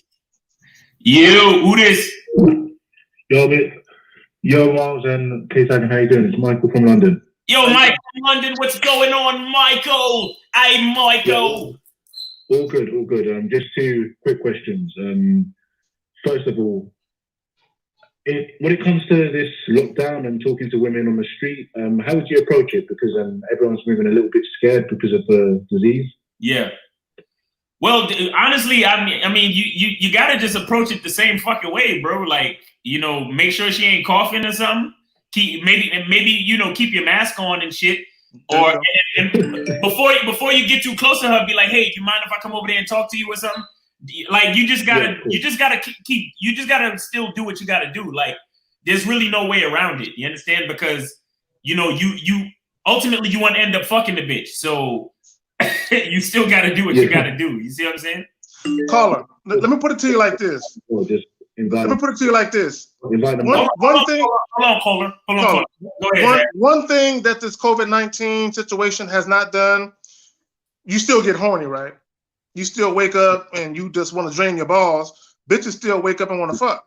Okay, so the feeling of wanting companionship from the opposite sex or wanting sex, that feeling doesn't change. What has changed is people cannot readily approach like they used to. They got to take precaution. So what you can do if you really want to get some shit popping, you can just ease the bitch's concern by like, look, I'm feeling you. Make sure you got your mask on. You know, make sure you ain't got no sniffles, you ain't coughing and shit. And just talk to her and be like, look, when this shit is over, I'm gonna give you my number. Hit me up. Let's get together so we can get to know each other more intimately. Right. That's all you gotta do. That's it. That's all you gotta do. Right. And Yeah. women still want attention. Okay, even if they ain't trying to fuck you, they still want that. That will never go away. Yo, I got a little quick idea that you could probably use. Get on Amazon and order one of those laser thermometers. Yeah. And and be like, hey baby, come here. Let me take your temperature real quick. Damn, I stole my shit, nigga. Oh, you did say that shit, right? You did say that. No, shit. I didn't say that. I was gonna say that. You beat me to it. Nah, yo, you know I've been on fucking Amazon. Them shits is on. You can put on their forehead. There's Yeah. one with a circular one where you can put on their forehead and you can check real quick. Check their fucking temperature, but Yeah. this is on back order. Every time I go to Amazon to try to order one, them shits is on back order. But Oh, I got one. I got one. Good Nigga. I shit. got one. Yeah, bro. If you wanna be a little bit more playful about it, you know, get yourself one of them thermometers. Take your temperature and then fucking show it to her. Be like, look, bitch, I'm clean. Let me take your temperature. And then you get her shit, and they be like, see, we good. So let's go. You know, That's some fly shit. yeah, come back to my crib or something. You know what I'm saying? Yeah. And it's creative. I guarantee you, no other dude out there doing that shit. Right. So you would definitely stand out just doing that. you would be memorable. She gonna tell all her friends, this dude had his mask on, he had this digital thermometer. Girl, that shit was, she gonna be thinking about you. She gonna be intrigued probably, man. You know what I'm saying? Yeah. And also you maybe get yourself like a really nice mask too. Some fly. Get some fly, bro. Or get All colors. get a few masks and then coordinate with your outfit. I'm Facts. serious. Man, no, serious. I'm serious. Coordinate, nigga. Coordinate. Because listen. Like I said, this is the level that I want every man to be on. Everything about me is too fly for this bitch. Yeah. Everything about me is too fly for this bitch. Yeah. Look at me, bitch. My fucking mask matches my outfit. I'm a fly nigga. I got a digital thermometer. I can take your temperature, bitch. That's some fly shit. That is some fly shit. So Yeah, I see. that's what it's really about. You have to have that mindset. Look, everything about me is too fly for this fucking girl right here. And that's what you have to be thinking before you even say hello. You see what I'm saying? Yeah. So, caller, have this mindset. Ain't nobody out here doing what I'm doing. Right.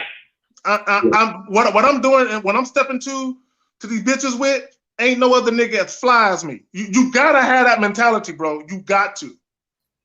Yeah. Whether the bitch believe it or not is irrelevant. You gotta believe it. Right. Nobody else has to believe it except you. Nobody. Yeah. That's true confidence right there. You got me? Yeah, I got you. Second question, really Yes, quickly. yes. I'm laying it down on my colleague, and she's very receptive to it, and I just don't know whether to just invite her around because we work with each other, but also I don't want it to get too complicated. Yeah, I'm fucking with these coworkers. Wait, okay, so she's a coworker and what? Yeah, she's a co-worker. We work in the same office. Okay. And we flirt all the time. We get very sexual, and I just want to fuck her, but I don't want a relationship with her. So tell her that. Okay, cool. Yeah, tell her that. If you guys are already flirting, just whisper in their ear. Whisper in the ear, be like, look, you know, we work together, and I don't want to complicate this, but I really want to fuck your sexy ass. That's it. Yeah. That's it. Cool. And after that, man, don't text it to her. Don't write it down and don't put it in no email. Make sure. Yeah. And try, if you can, don't say it on the job. And if you're gonna say it on the job, whisper it in her ear. Do you understand me? Yeah, I understand. Because you don't want no record of no shit. You understand? Yeah. Okay. Cool. All right. All right. Thanks for your help. All right, man. Good luck, bro. Good luck. Take it easy. Be safe. Peace, London. Got niggas calling from London, son. You feel me? Look, let me say something about this work shit. For all Yeah. y'all motherfuckers that just can't help yourselves and y'all be trying to turn y'all 9-to-5 grind into a personal harem, stop doing that shit, man. 'Cause that's lazy game. That's lazy game. That's some lazy fucking game right there. Yeah, yo, what up? Who this? Hey, Miles, K-Tagging's Ross. What's up, man? How you doing? What's up? All right, how are you guys doing? We're doing great, bro. Where you calling from? From Southern California. Southern California. What's what? 7 something? Nice. All right, that's what's up. Yeah, Orange County. How's the weather out there right now? It's good, actually. Okay. Good. You know, it's not too hot, not too cold. Perfect. A little rainy, but other than that, yeah, it's great. All right. So what's on your mind? What's going on? All right, so, you know, still in a relationship with my girl. Okay. I've been for 2 years. Okay. And I know you guys have been talking about how it's important to be, you know, a leader, you know, the man in the relationship, right? Yes, sir. So I was wondering because, you know, I always have this kind of like this cognitive dissonance in my mind, but like, I want to be the leader, but at the same time, you know, I don't want to like, you know, be sexist and like offend my woman by thinking that like, I'm trying to be like so dominant and like, you know, want to be fair, right? Oh, you want to be fair? I mean, how come? Why can't I? Or what would happen if like we had a 50-50 What? in No. relationship? No. There's no such thing as 50-50 in any relationship. No such thing. And I know, but I mean, like, yeah, like I know as a man, got to be decisive and logical, and she's got to be more emotional too. But why can't I like, you know, do 50-50 in terms of like deciding like, you know, what or structuring like, you know, what we're gonna do for each day or activity? Okay, well give us an example of something that you're having problems with. Yeah, what's your specific Yeah. question, sir? Well, I know like a lot of times she wants to come up with ideas, Uh-huh. you know, or she wants to come up with. Sometimes I want to go to like this restaurant, but then a lot of times she'll convince me to like. Go You lost me with that shit. yeah, or like this place, or you know, a lot of times we come up, you know, with a lot of the ideas. I come up with ideas, and especially more so I did in the beginning, but now it seems like, you know, she wants to like have more of her, you know, like input or, you know, suggestions and ideas, and I'm just like, all right, well, So caller, just so I understand. So you suggest dates, and she shoots down your ideas, and she says, "I want to do this instead." what? So you suggest dates to go on. You suggest dates and locations to go on, and she says, "I don't want to do what you want to do. Let's do this instead." Is that what's happening with you? I mean, not all the time, but like, No, I mean, but is that happening? yeah, it happens. Okay, she couldn't be my woman. She couldn't be my woman because we're doing what the fuck I want to do.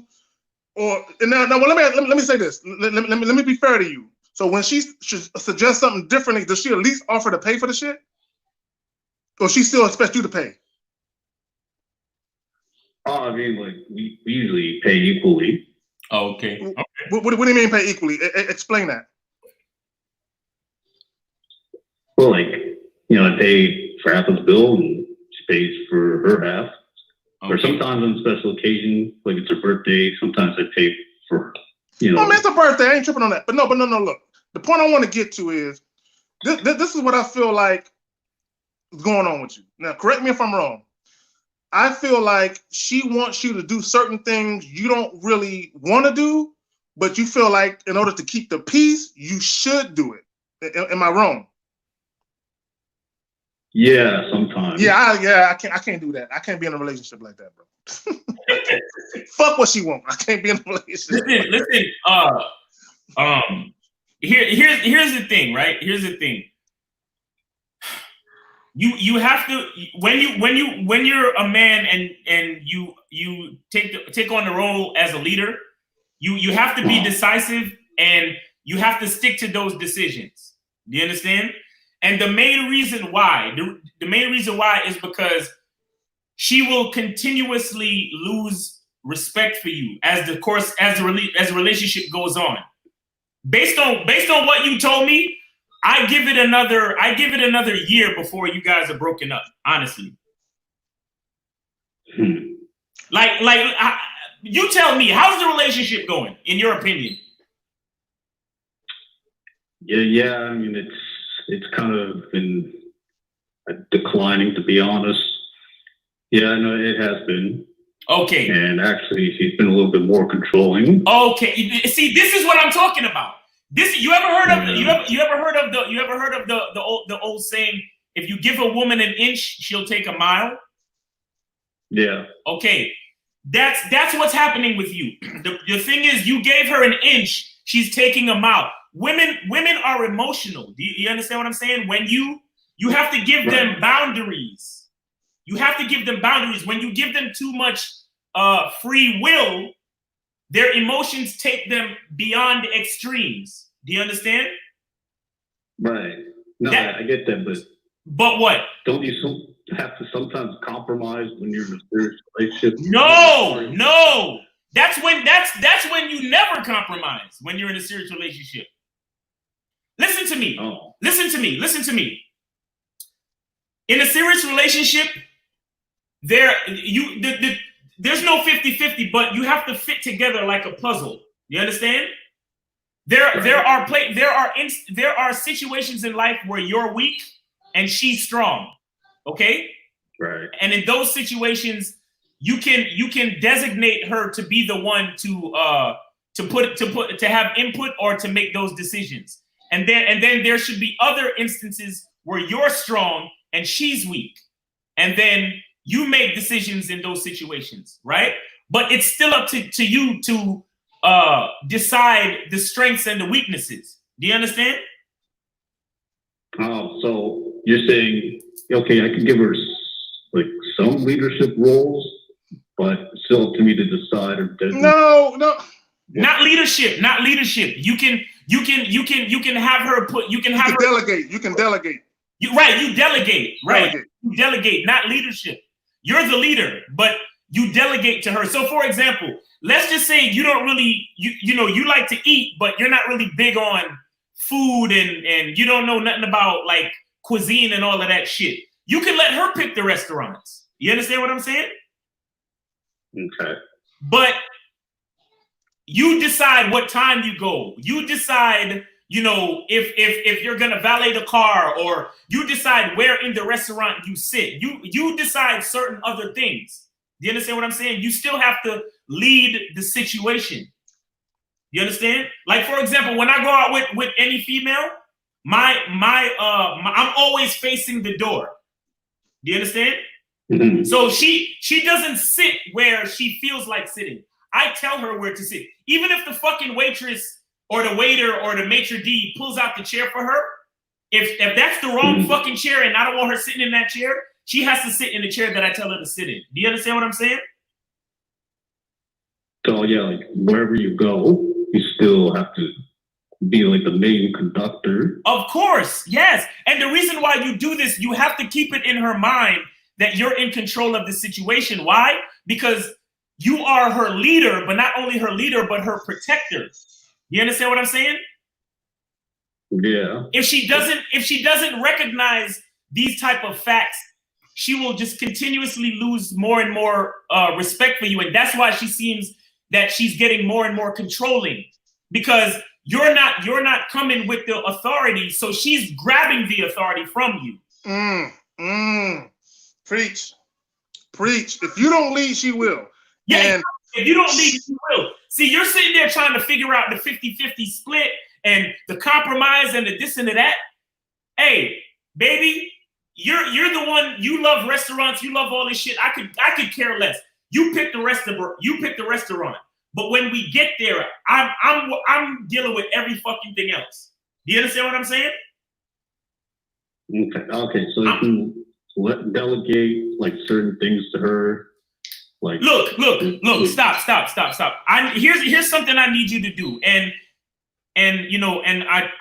you know, I'd hate to be the bearer of bad news, but I think at some point this relationship is gonna end. And if it doesn't end, you're just gonna end up being miserable. So you should probably think about when You're miserable right now.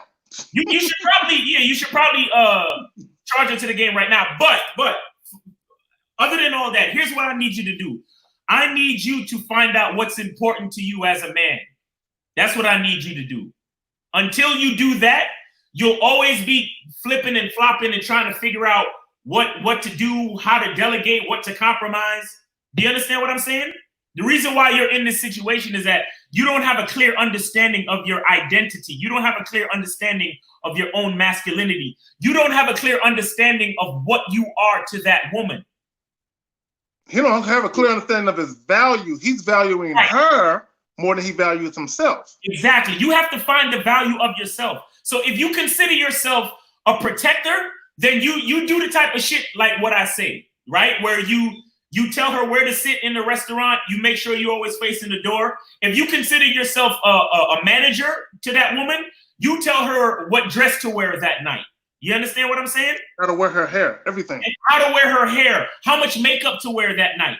You understand what I'm saying? You have to start to figure out what you are to yourself, and then you can figure out what you are to that woman. And then from that point, that's when you'll be able to make those decisions.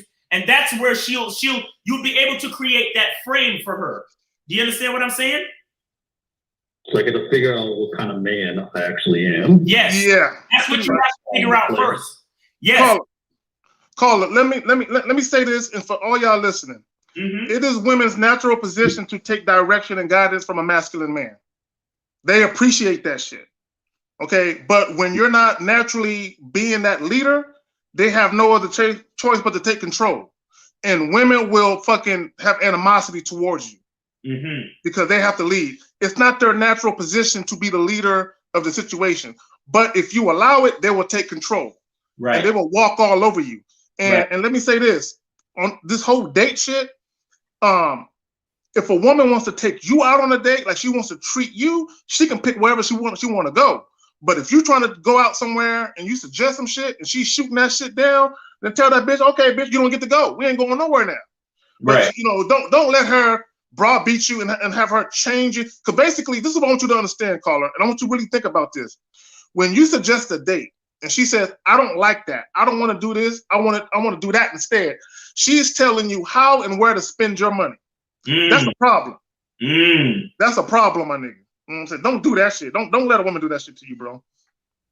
No, I mean, I don't ever like, Yo, make me like go to expensive places. No way. listen. How old are you? 32. 32. Okay. You now is around the time that you really have to lock into your identity. Like you're a little bit past the point, but now is around the time that you really have to start to look within yourself and find out who you are. And a woman cannot tell you who you are. Okay? A woman can't tell you who you are. And the way to find out who you are is to find out what's important to you, bro. Find out what's important to you. Like, find out what things you like, what things you don't like, what things make you tick, and build on that. But you must require respect from a female at all costs. That is the most important. Like, I don't give a fuck if a bitch likes me. She has to respect me. Do you understand what I'm saying? Like you as a person? Yeah. I don't give a fuck if you like me as a person. The first thing a woman has to do is respect me. The first fucking thing. So like respect you as a person more so than like you as a person. Definitely. Oh yeah, because someone can like you and not respect you, bro. Keep your like. You know what I'm saying? If that like don't come with respect, I don't want it. Someone can like you, and someone can even a woman can even love you and not respect you. Do you understand what I'm saying? Well, how? What you mean? All right, I'll give you an example. There are women out there that purposely feed their husbands a lot of shit they're not supposed to eat, right? Why? And they tell them, oh, baby, you don't need to go to the gym. Do you understand? And that man Oh, sits yeah. on the fucking couch all day and eats the food that his woman gives to him. Now, she's willing to cook for him, clean for him, and she loves him. But in the back of her mind, she has no respect for him because she wants him to get fat so he's unattractive to other females. And that's part of her insecurity. Do you understand? So it's a part of her love for him, but it's also a part of her subconscious insecurity. Do you understand? Because she knows that if he gets healthy and makes his physique more attractive, then she has to change things about herself.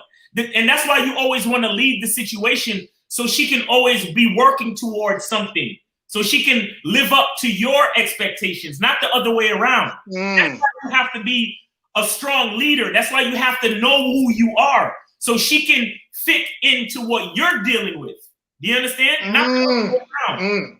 Caller, I don't know if you caught that, but let me shape it for you. Okay, you fit the bitch into your life. You don't fit your life around the bitch.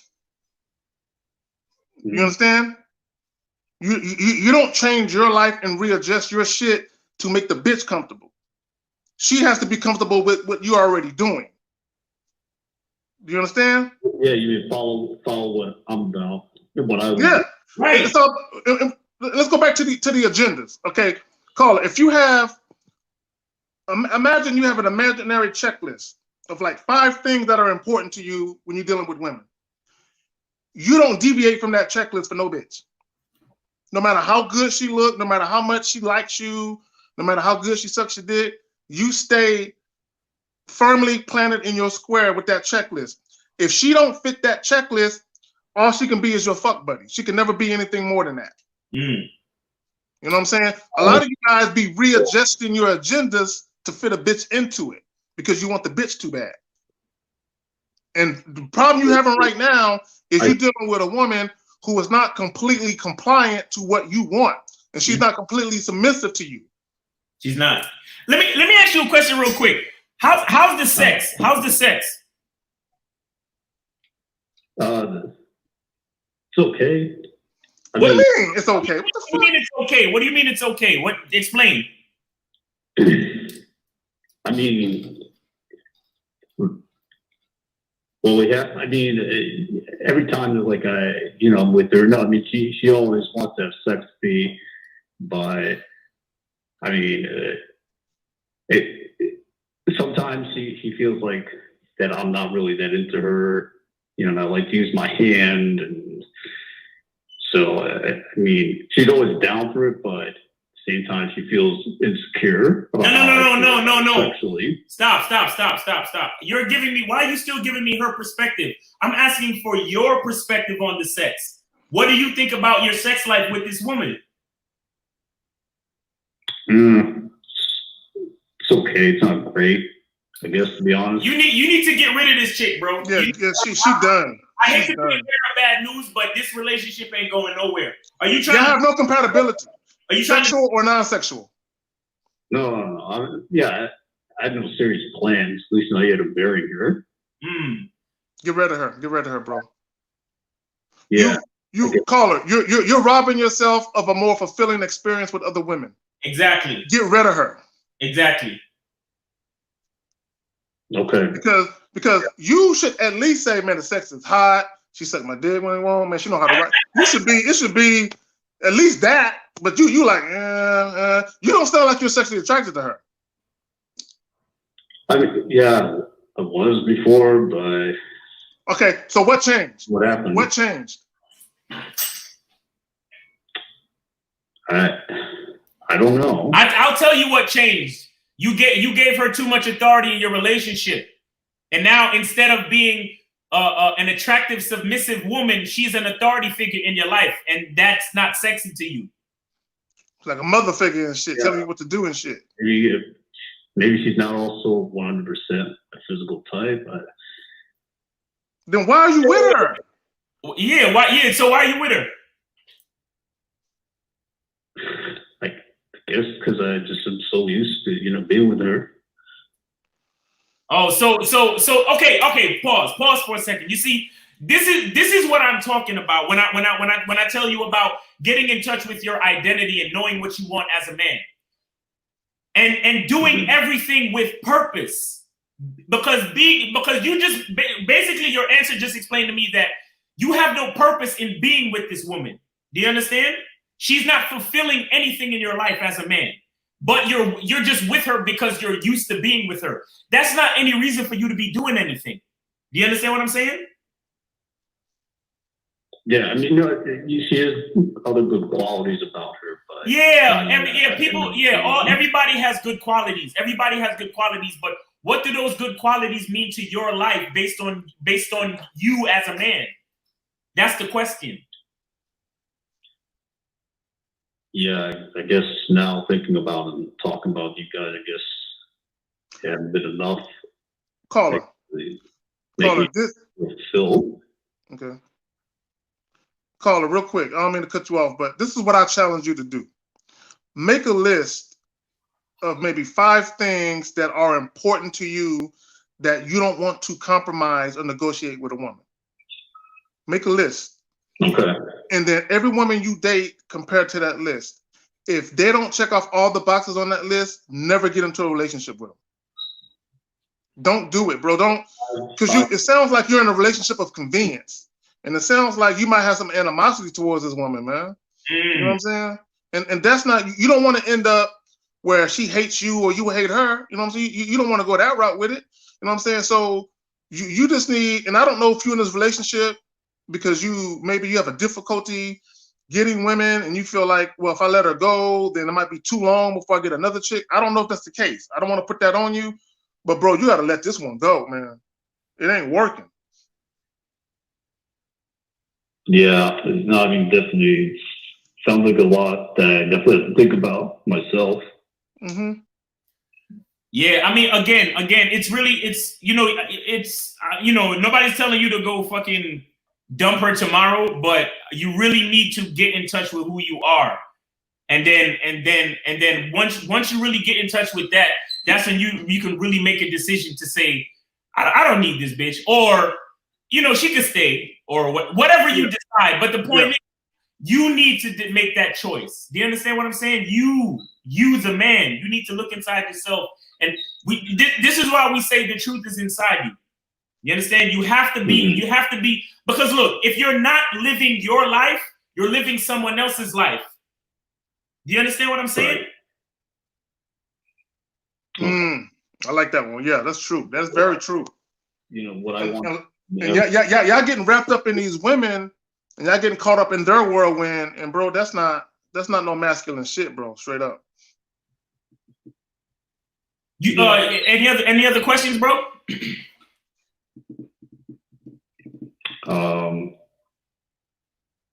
No, I think that's it. Yeah. All right. Listen, like I said, just to wrap up, you really got to get in touch with who you are and what you want as a man and in your life. Do you understand what I'm saying? I think that's your number one priority, because you will not find your purpose from a woman. A man's purpose gives a woman purpose. But it has to start with you. It has to start with you. Okay? So really take some time and really find out who you are as a man and what you really want and what you require from a woman. And then from that point, you can decide where to go, as far as if to stay with her or leave her, find another woman, whatever it is. Do you understand what I'm saying? But you really need to figure that out for yourself, okay? Okay. Caller, good luck to you, man. Good luck. Good luck, man. Take it easy, all right? All right. Thanks a lot, guys. Yes, sir. Good luck. All Good right. luck to you, bro. Let me say this to you guys in the chat, and I said this on my live stream this weekend. It's not your job to bring joy and happiness to a woman's life. Right. It's her job to seek that shit for herself. If you have the type of personality that's congruent with hers, and y'all just have this joy-filled, happiness-filled fun, all that means is you're compatible. But it's not your job to step outside of who you naturally are to try and bring joy to a bitch's life. And it's not her job to do that shit for you. You should find happiness and joy being a single man all by your lonely dolo. You know what I'm saying? You don't need a bitch for that shit. You know what I'm saying? And that's the problem. A lot of people be in these dead end relationships because they keep trying to find themselves in a bitch, or you got women trying to find themselves in a man. No, you got some people who they got some issues they need to iron out, and they hopping in these relationships, and all they doing is going on this cycle of instant gratification shit where the shit lasts for a year or two and it's over, and they become serial relationship motherfuckers where they just hop in and out of relationships. Every fucking year is a new bitch or a new dude. Right. That shit is unhealthy, man. Right. Hold on. Caller, what's going on? Hey, what it is, sir? This is your boy Paul calling from a base in Germany. How y'all doing? Germany. Germany. You in Rammstein? What you say now? You said you're in Rammstein? The base. Currently I'm in Stuttgart. Okay. Cool, man. Well, thanks for the call. What's on your mind? All right. First things first, I want to get this about the way in reference to the last caller about having a thermometer in his pocket. I swear up and down to Nipsey Hussle also that I had one of my dudes passed me a chick to talk to. We was talking about that COVID stuff. I pulled out a whole meat thermometer and put it in her mouth, and it read 98.9. I'm telling you. That's what I'm talking about. And did it work? Did you? Wait, 98.9. That's 0.3 over, right? It was hot. It was hot that day. It was hot that day. Okay. So did that get you? Did that get you into a connection with the girl or what? Yeah, it did, but for some reason or another, it started falling off, which is going into a specific scenario that I had. Okay. Last year, I called up the show and started asking Lucario about how to get my life together because I lost my job, lost my apartment. My life was a complete mess and stuff like that. Mm-hmm. He gave me some information, did what I need to do. Now I got a new badass job. I got a badass apartment in the middle of the city, and I'm chilling. Nice. That's what's up. Congratulations, homeboy. Leather on your feet. For real. Hey, thank you. I appreciate that. Now, I felt like it was time for me to start focusing on, getting my dating life back together. Because I put some extras on it and put the women to the side until I got my shit together. Facts. Now that everything is cool, I've come to find out, as of recently, every last one of my dates and the girls that I've been trying to holler at ended up in complete disaster. Either it comes out to be a complete disaster, or it's just that the approach the conversation ends up getting weirded out and they just lose interest. And I'm like, what the hell? Did I just miss an update from the last year or something like that? I'm like, what the hell? Explain what you mean. Give me an example. All right, kind of like this. The last 5 women that I started talking to, before I got my new apartment and stuff like that, just dating and stuff like that. I don't know what happened. Maybe it's the consistency or something, but the dating process with each woman ended in just complete disaster. Like, nigga, don't you ever call me again, damn it. What the fuck did you say? What did you say, bro? Be honest. What did you say, man? I don't know. Bro, if a chick say, don't you ever call me again, nigga, you said and or did something, bro. Come on, man. What you do, bro?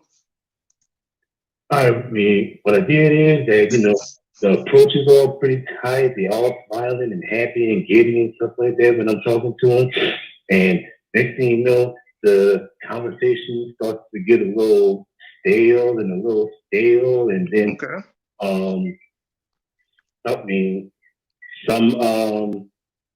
some of the conversation ends up getting lost in translation, I guess. And Caller. If I'm talking to a chick and she tells me, don't you ever call me again, I know exactly what I said that invoked her to say that. Okay. Even if I don't think I'm wrong for saying it, I know why she said it. Come on, man. Be transparent with us on here, man. What you do, bro? What you say, man? Now, we ain't judging you. I just want to know, my nigga. What happened? Tell us the truth. All right, from this past week, from one of the chicks that I was talking to, Mm-hmm. we started talking about that COVID shit. And next thing you know, it just jumped straight on into politics, and then the politics conversation starts out into a debate, and then then old girl, she's just like, yeah, I'm gonna go and get a drink or something, and don't never come back. I'm like, ooh, what the fuck? Yo, listen, bro. What do you? Let's get again, guys. I need you guys to really get into the frame of understanding that it starts with you, right? So if it starts with you, my question to you is, what do you want from these women, sir? All right. Since I got my new apartment, my approach is this, in raw form. Go downstairs, go holler at a chick, bring her back upstairs.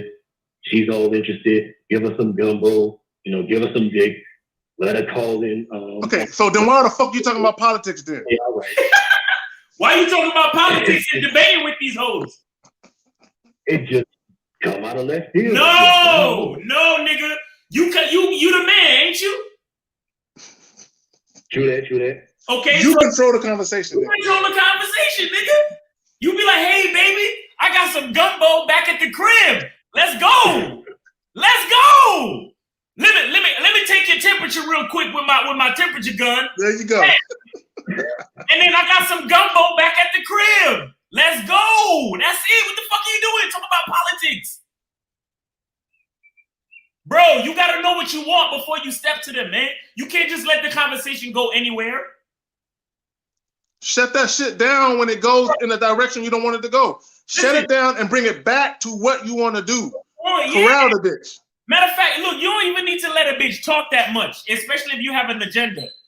You ain't you don't even, because seriously, because you said, you got your apartment and everything, and honestly, just on another note, I need you to ease up on that, because it sounds like you're making that a part of your value when it doesn't need to be. You understand what I'm saying? So be careful with that. Okay. Be careful with that. You're not your apartment, okay? Congratulations that you were able to get your shit together, but that's not where your strength lies. Remember that, okay? Yeah. Your strength lies in who you are, okay? But okay, next issue. When you talking to these females, all you gotta do is just keep that shit light and let them know what you looking for. Let them know what you want. Like, hey, what's going on? I live right down the street, and I just came down here to, find me a nice, attractive girl to talk to, because I got some gumbo or whatever the fuck you want to do. Whatever you want. I'm trying to find a nice, attractive woman to get naked or something. You understand? Let me tell you something. If a woman is gonna get mad at you and say, don't ever call me again or don't talk to me again, let it be because you told her exactly what you wanted, not because the fucking conversation went to some place that you ain't wanted to. Thank you. You understand what I'm saying? Simply control the conversation and maintain the agenda. Exactly. But like I said, keep it light, keep it confident, keep it your charisma, be cool about it, but keep it at what you want. Because remember, a lot of these chicks just want attention, so they'll talk to you about any number of topics simply because they have a man sitting in front of them. And also, do you offer to buy these bitches drinks? No. Okay, good. At least you're not fucking up on that part. That's perfect. I mean, no. Hands down, it's obviously completely different out here in Germany, the dating process and stuff like that. So are you in the Army, the Air Force? What are you doing? Like, you know what I'm saying? Right. They have absolutely no problem. Okay. They actually like their man over here. Okay. They genuinely like their man that they're interested in. Exactly. It's Well, okay, that's perfect. That's exactly why you need to have your own agenda already set up. So when you're talking to these women, you can keep it on that. Do you understand? And as a matter of fact, you don't want to talk too much. You don't want to talk too much either. You want to keep the shit simple and let them know what you're about tonight. Like, yo, tonight I'm just about, having a couple drinks and going back to my apartment to hang out. That's what I'm about tonight. Bro, save all that talking while you dicking her down. You know what I'm saying? You can do all that talking while you fucking her, bro. But caller, you need to be like a horse with blinders on. You know what I'm saying? If you ever saw a carriage driven by horses, they have these things on their eyes so they can't see to the right or left. They can just go straight. Right. Or they can go where they're being directed to go by the motherfucker with the carriage. You need to be like that. A horse with blinders on. You need to be on that from point A to point Z type shit. Stop making stops at G and H and all that. Just go for what you know, do what you're trying to do, and don't get sidetracked by these women. You know what I'm saying? And control the conversation. Caller, when you have conversations with women, it should be productive. It should be a reason why you're talking. And whatever that reason is, you need to get to that point quick. Don't be bullshitting with these women, bro. Right. Right. And if I may not know too much about German people, but they seem to be the type of people that like to get to the fucking point. You know what I'm saying? They're a lot more relaxed about sex and relationships out here, stuff like that, and they definitely are more direct. But that's exactly, my nigga. So what you doing talking about politics? Are you a politician, nigga? Are you running for office? Well, I definitely know some shit, but damn it, I'm not going up there. No, see, don't be trying to impress bitches with your knowledge. See, you strike me as one of them niggas that do that. Bro, exactly, Zach. You got it. You got it. Bro, listen. This is why I told you about that apartment shit, bro. Because here's what's happening with you, I think. I think you're trying to impress these hoes, bro. That's what I think you're doing. You understand? And that's why I cautioned you about all that talking about your apartment and talking about this and talking about that. That's not, don't try to impress nobody. Just let them know what you want. And then give them the opportunity to choose if they want to take that ride with you or not. That's all. That's it. Damn it to hell. That's what I was doing. See? Damn, we got this nigga pegged, man. You don't want to impress these bitches. You don't want to do that, bro. That's the last thing you want to do. You fucking your game up. Let her be impressed as she spends more time with you naturally. Do you understand? Yeah. Yeah, you don't need to. All right, for example, let's just look at this right here. Right here, I'm on it. You see me on the screen, right? Now, imagine if I started saying to everybody on the live stream, hey, y'all, check out my shades. Look at this. Hey, y'all, look at my chain. Hey, y'all, look at how my ring matches my shirt. Oh, yeah. I look like a fucking idiot, right? Because y'all already see the chain. Y'all already see the ring. Y'all already see the watch. It's there for you to see. I don't need to talk about it anymore. Do you understand what I'm saying? I only look like an insecure asshole trying to impress somebody when I do that. Do you get what I'm saying? Yeah, I got you.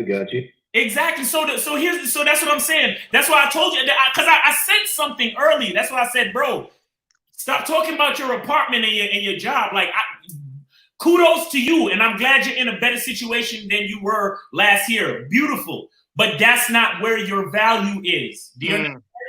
That's not where your value is. Let them see it. Let them experience your value. Let them experience your value, because when a woman experiences your value, that's when she wants to come back. But when you sitting there yapping about it, like, oh yeah, I know a lot about politics and I know this and I know that, that's not really where they want to be. That's not really where they want to be. They want to experience you, your charm, your confidence. Like, they want to get to know you, bro. Not they don't want to be impressed by what you know and all of this other shit. This is not fucking Jeopardy where you know what I'm saying? You're not on a fucking game show. You understand? See, now I know what happened. He's trying to impress them bitches with his intelligence, right? On politics, and the bitch took offense to some shit he was saying, and he probably said, "Bitch, no, you wrong. I'm right. I know what the fuck I'm talking about." And the bitch was like, "Don't call me again." That's what happened, nigga. You got into an argument with them hoes about some politics, bro. You got into an argument with a bitch. Nah, bro. But yo, you got any more questions though? Yeah. Also, one more thing, and when I'm actually dealing with the girl and we cool and stuff like that, around exactly what would be a good time for me to, kind of like, focus on the purse real quick, Focus on the wait. Focus on the what? focus on the purse. On the purse. Like, because these women out here, they willing to give like a motherfucker. I'm telling you. This nigga all over the place. He all over the place. Wait. Oh, you trying to get a woman to sponsor you? In a way, yeah. Well, again, if that's no. Listen. Again, if that's what your motivation is, then let that be a part of your conversation from the beginning. You understand? Yeah, I can make that work. Yeah, like let that be a part of your conversation. Like, make her buy you a drink, or make her pay for something. You understand what I'm saying? Get her in that mode from the very beginning. So she's that type of chick, and she wants to give to you. Then she'll start giving from the fucking beginning. You can see where her head is at. Yeah. Right away. Oh yeah. Make her bring something to the table first. I'm bringing my charm and my confidence and my heart and stuff like that. I like that. Have her bring her debit card to the table. You know what I'm saying? Exactly.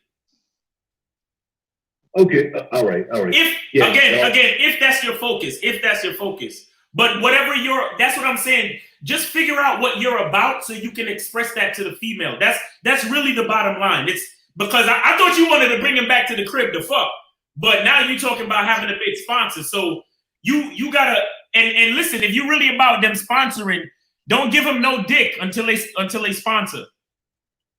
Yeah. Withhold that shit. I'll see you on that one. All right. So yeah, man. Thanks for the call, man. Thanks for calling all the way from Germany, and congratulations on getting your shit together. But again, remember that is not where your value lies. Your value lies within. Okay. Yeah. And I really appreciate y'all setting my game straight right now. All right, man. All right. Stop talking about politics and religion with these bitches, man. Yeah, facts. All right. I promise. All right. This nigga, you talking about Trump? We make America great again. Trump is America. What's going on? Hello, can you guys hear me? Yeah, what's going on? Who this? Yo, Miles, K-Zag, what's going on, yo? Kelly, what's going on with you, yo? Kelly Moore, what's going on? Chilling, bro, chilling. I'm pretty good, bro. Hey, nice to see you guys going up with the live stream. It's pretty damn fire. I thought I'd call in, it's my first time for everything. Hope everything's going all well with the coronavirus shit going on, but hope you guys doing good as well. Yeah, we're doing good, man. Appreciate it, man. How you doing? I'm doing pretty good, Miles. Well, y'all should know me for a while. I mean, women ain't really a issue for me, especially the way game is pretty damn tight. Been on Lucario's background membership for a while. It motivated after some shit happened with me. I decided, you know what? That's what happened with my ex. So it motivated me to study women more, and now my game is at a pretty peak place and shit. But I didn't call to talk about necessarily women though. Now because I see you guys as life coaches as well. Yes, sir. You know what I'm saying? I wanted to call you guys basically ask you advice about some man shit. Okay. And especially involving today's subject. Now when you was talking about a man should always be building and he should always be building and shit like that. It's kind of like the example you gave out about the lights example. The guy, I forgot his name, who created the lights and shit. He should always be building, no matter what. He's got to deal with the bullshit and keep building. Right. Yeah, Thomas Edison trying to make the light bulb. Yeah. Yeah. So a man should always be on his purpose and shit because I'm a football player. I play overseas. I play arena and XFL and shit like that. That's my passion. That's my purpose. Okay. It's like a building a business. But when a man is building a business or trying to go through, you have to do some shit. So back then, as I was growing up, I was always like, if I wanted some shit, just go get it. Right. And then I kind of went through some shit during my football career that kind of made me realize some shit you can't get without the help of others. So I thought, you got to surround yourself with support of others. Right. So I'm kind of stuck in that. I'm kind of stuck in that mindset of what if I can't accomplish the shit I want to accomplish? Because I can't do it without the aid of others. Versus that, just go get it. Can't nobody tell you shit. Self-reliance type of thing. Unless you can coincide the two. You kind of understand my question?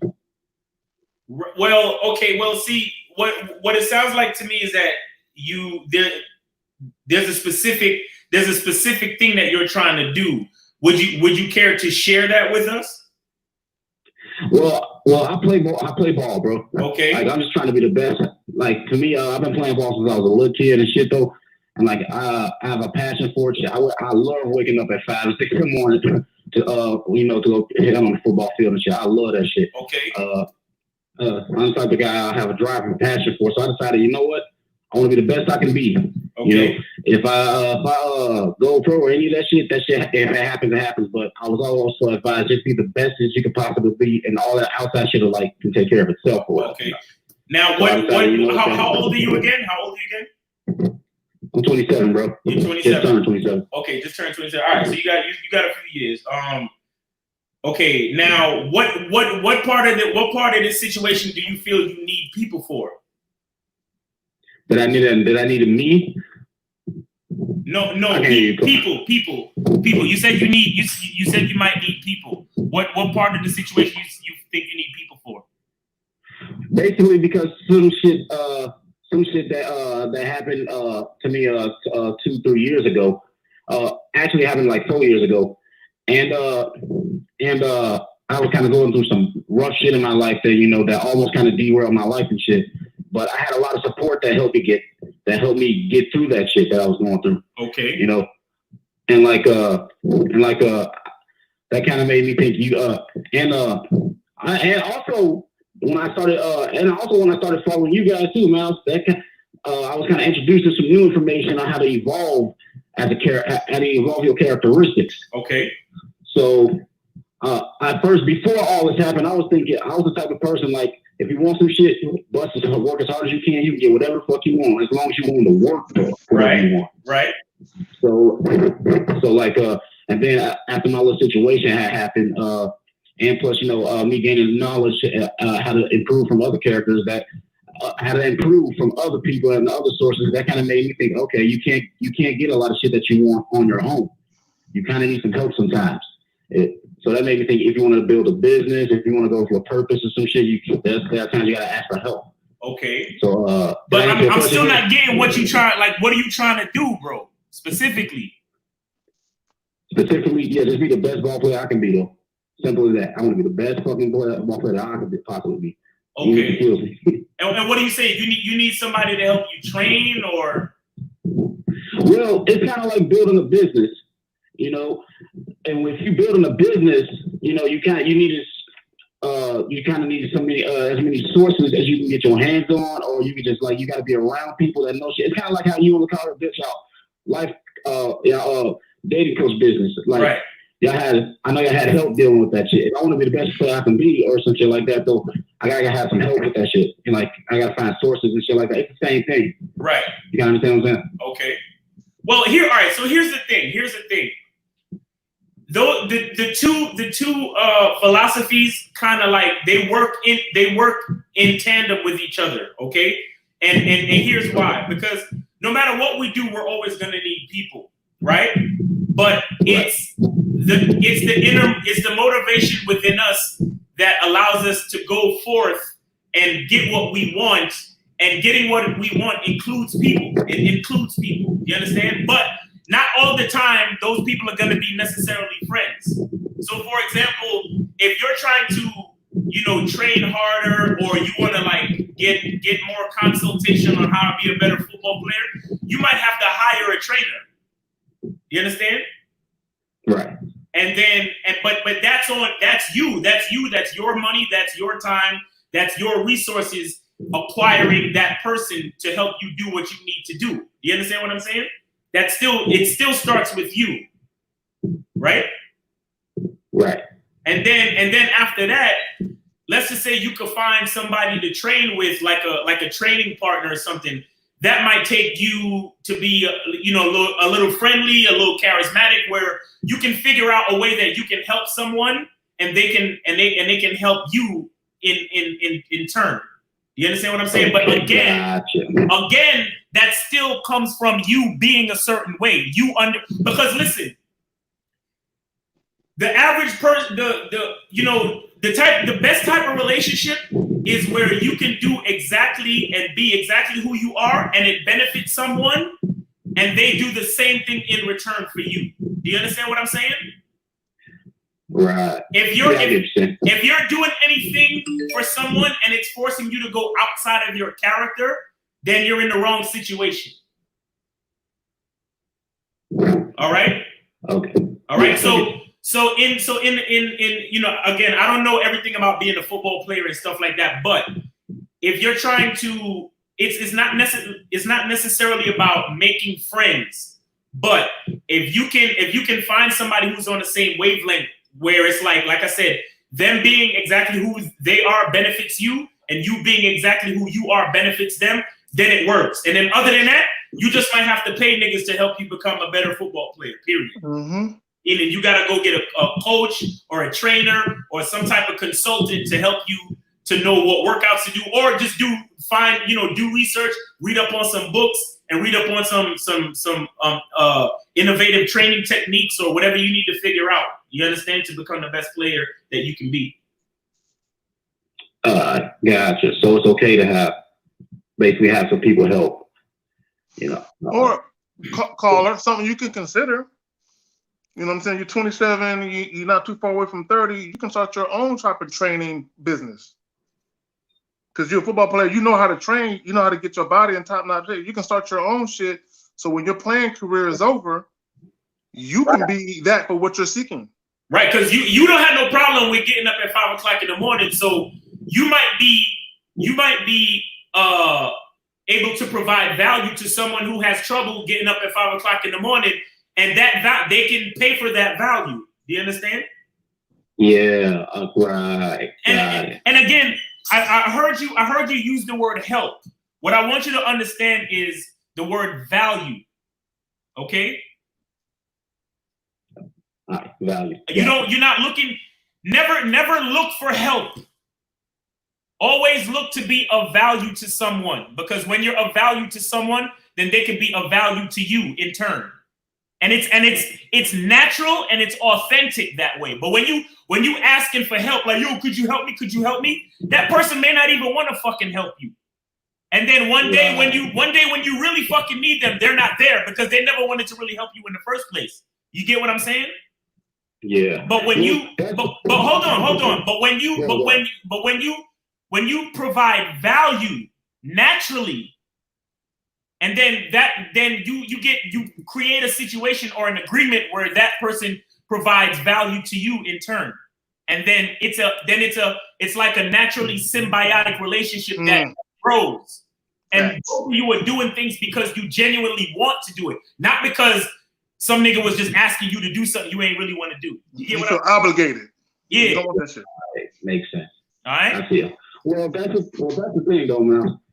When I was saying, like, when it comes to as far as I get saying, like, don't switch your value with health. Being a football player and all that shit is kind of like I said, you know, that's kind of like building a business, or that's kind of like, you know, how you are with your coaching as far as dating. That shit takes a while to build up. That shit is a purpose, basically.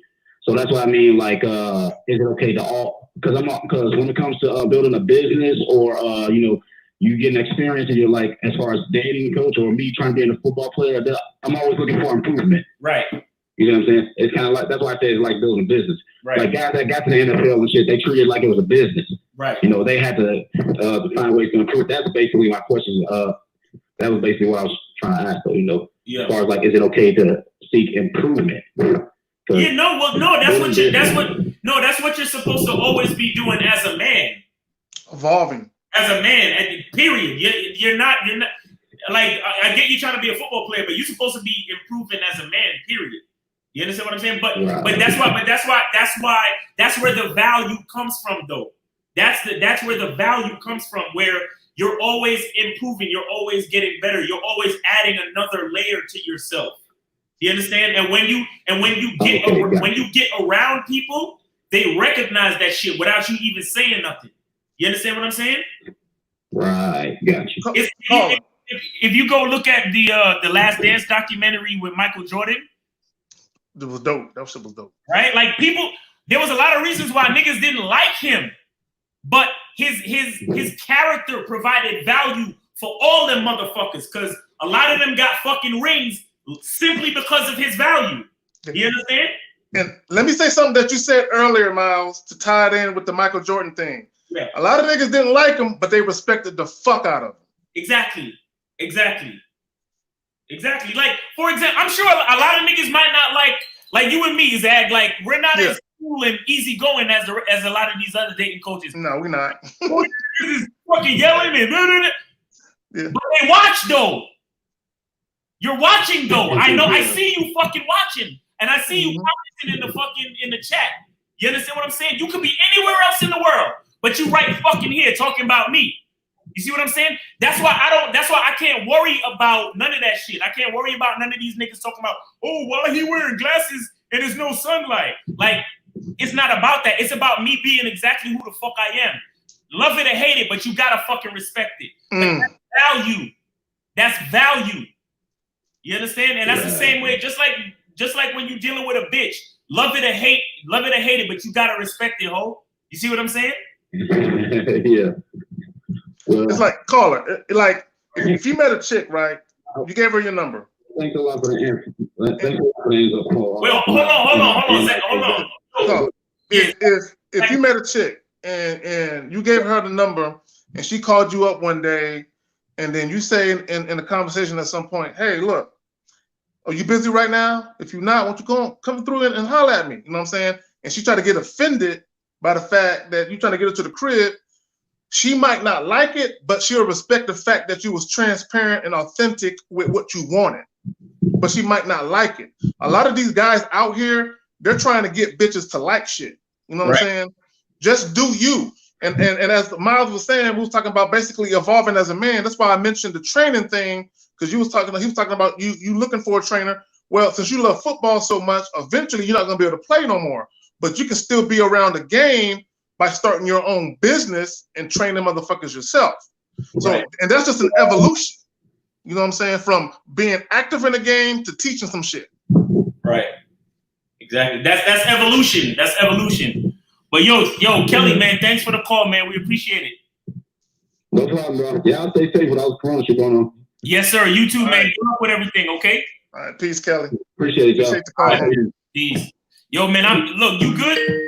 Because this is the last call right here. All right, let's go ahead and wrap this shit I'll be up. on that fucking late night shit like we was last night, bro. I saw y'all niggas 2 o'clock in the morning and shit. But I think this is the troll. Go ahead. yeah, what's good? Yo. Hi. All right, man. Let me shout out. Let me see. Let me get some of these. Big Stain, Elliot Morris, Gregory Allen, CD, Justin Bing, Global Voice of Manosphere, True Savage. See, he was like, who likes Michael Jordan? I like him as a player, not as a person. Exactly. But you gotta respect that nigga. He's the best to ever fucking do it. Kenwood Drive. Let me see. Who else? John Oy Walters. Yeah, Abby, Rex 23, CD. Yo, appreciate all of y'all for fucking with us, man, rocking with us. Yo, K-Zag, thanks for coming on, imparting the game, spitting that fire, man. I appreciate it, all right? I appreciate you, homie. Yes, sir. So that's it, man. Get them likes up if you can. You know what I'm saying? If you heard something on this stream that you think a brother needs to hear, please share it with them. You understand? Please, like we don't do this just because we like to hear ourselves talk. We really want to help guys, you know, elevate their value and upgrade their situation. And you know, like son that called in that's in a relationship with the girl and he's not even satisfied. Like he don't even like her sexually. He's just going through. Bro, he didn't even sound happy. He sounded depressed. He's kind of fucking depressed. You see what I'm saying? Yeah. And he's a 32-year-old man. Yeah, 32. So you know, yeah. Still young enough to do some shit. You see what I'm saying? So he's in that range where he's still got time to really, you know, solidify his identity and then move on from there. You know what I'm saying? Facts. So that's what it's about, guys. You know, we ain't out here just to fucking sell books. We out here to fucking upgrade your minds, and so we can actually live the life that we really want to live. Because you only get one.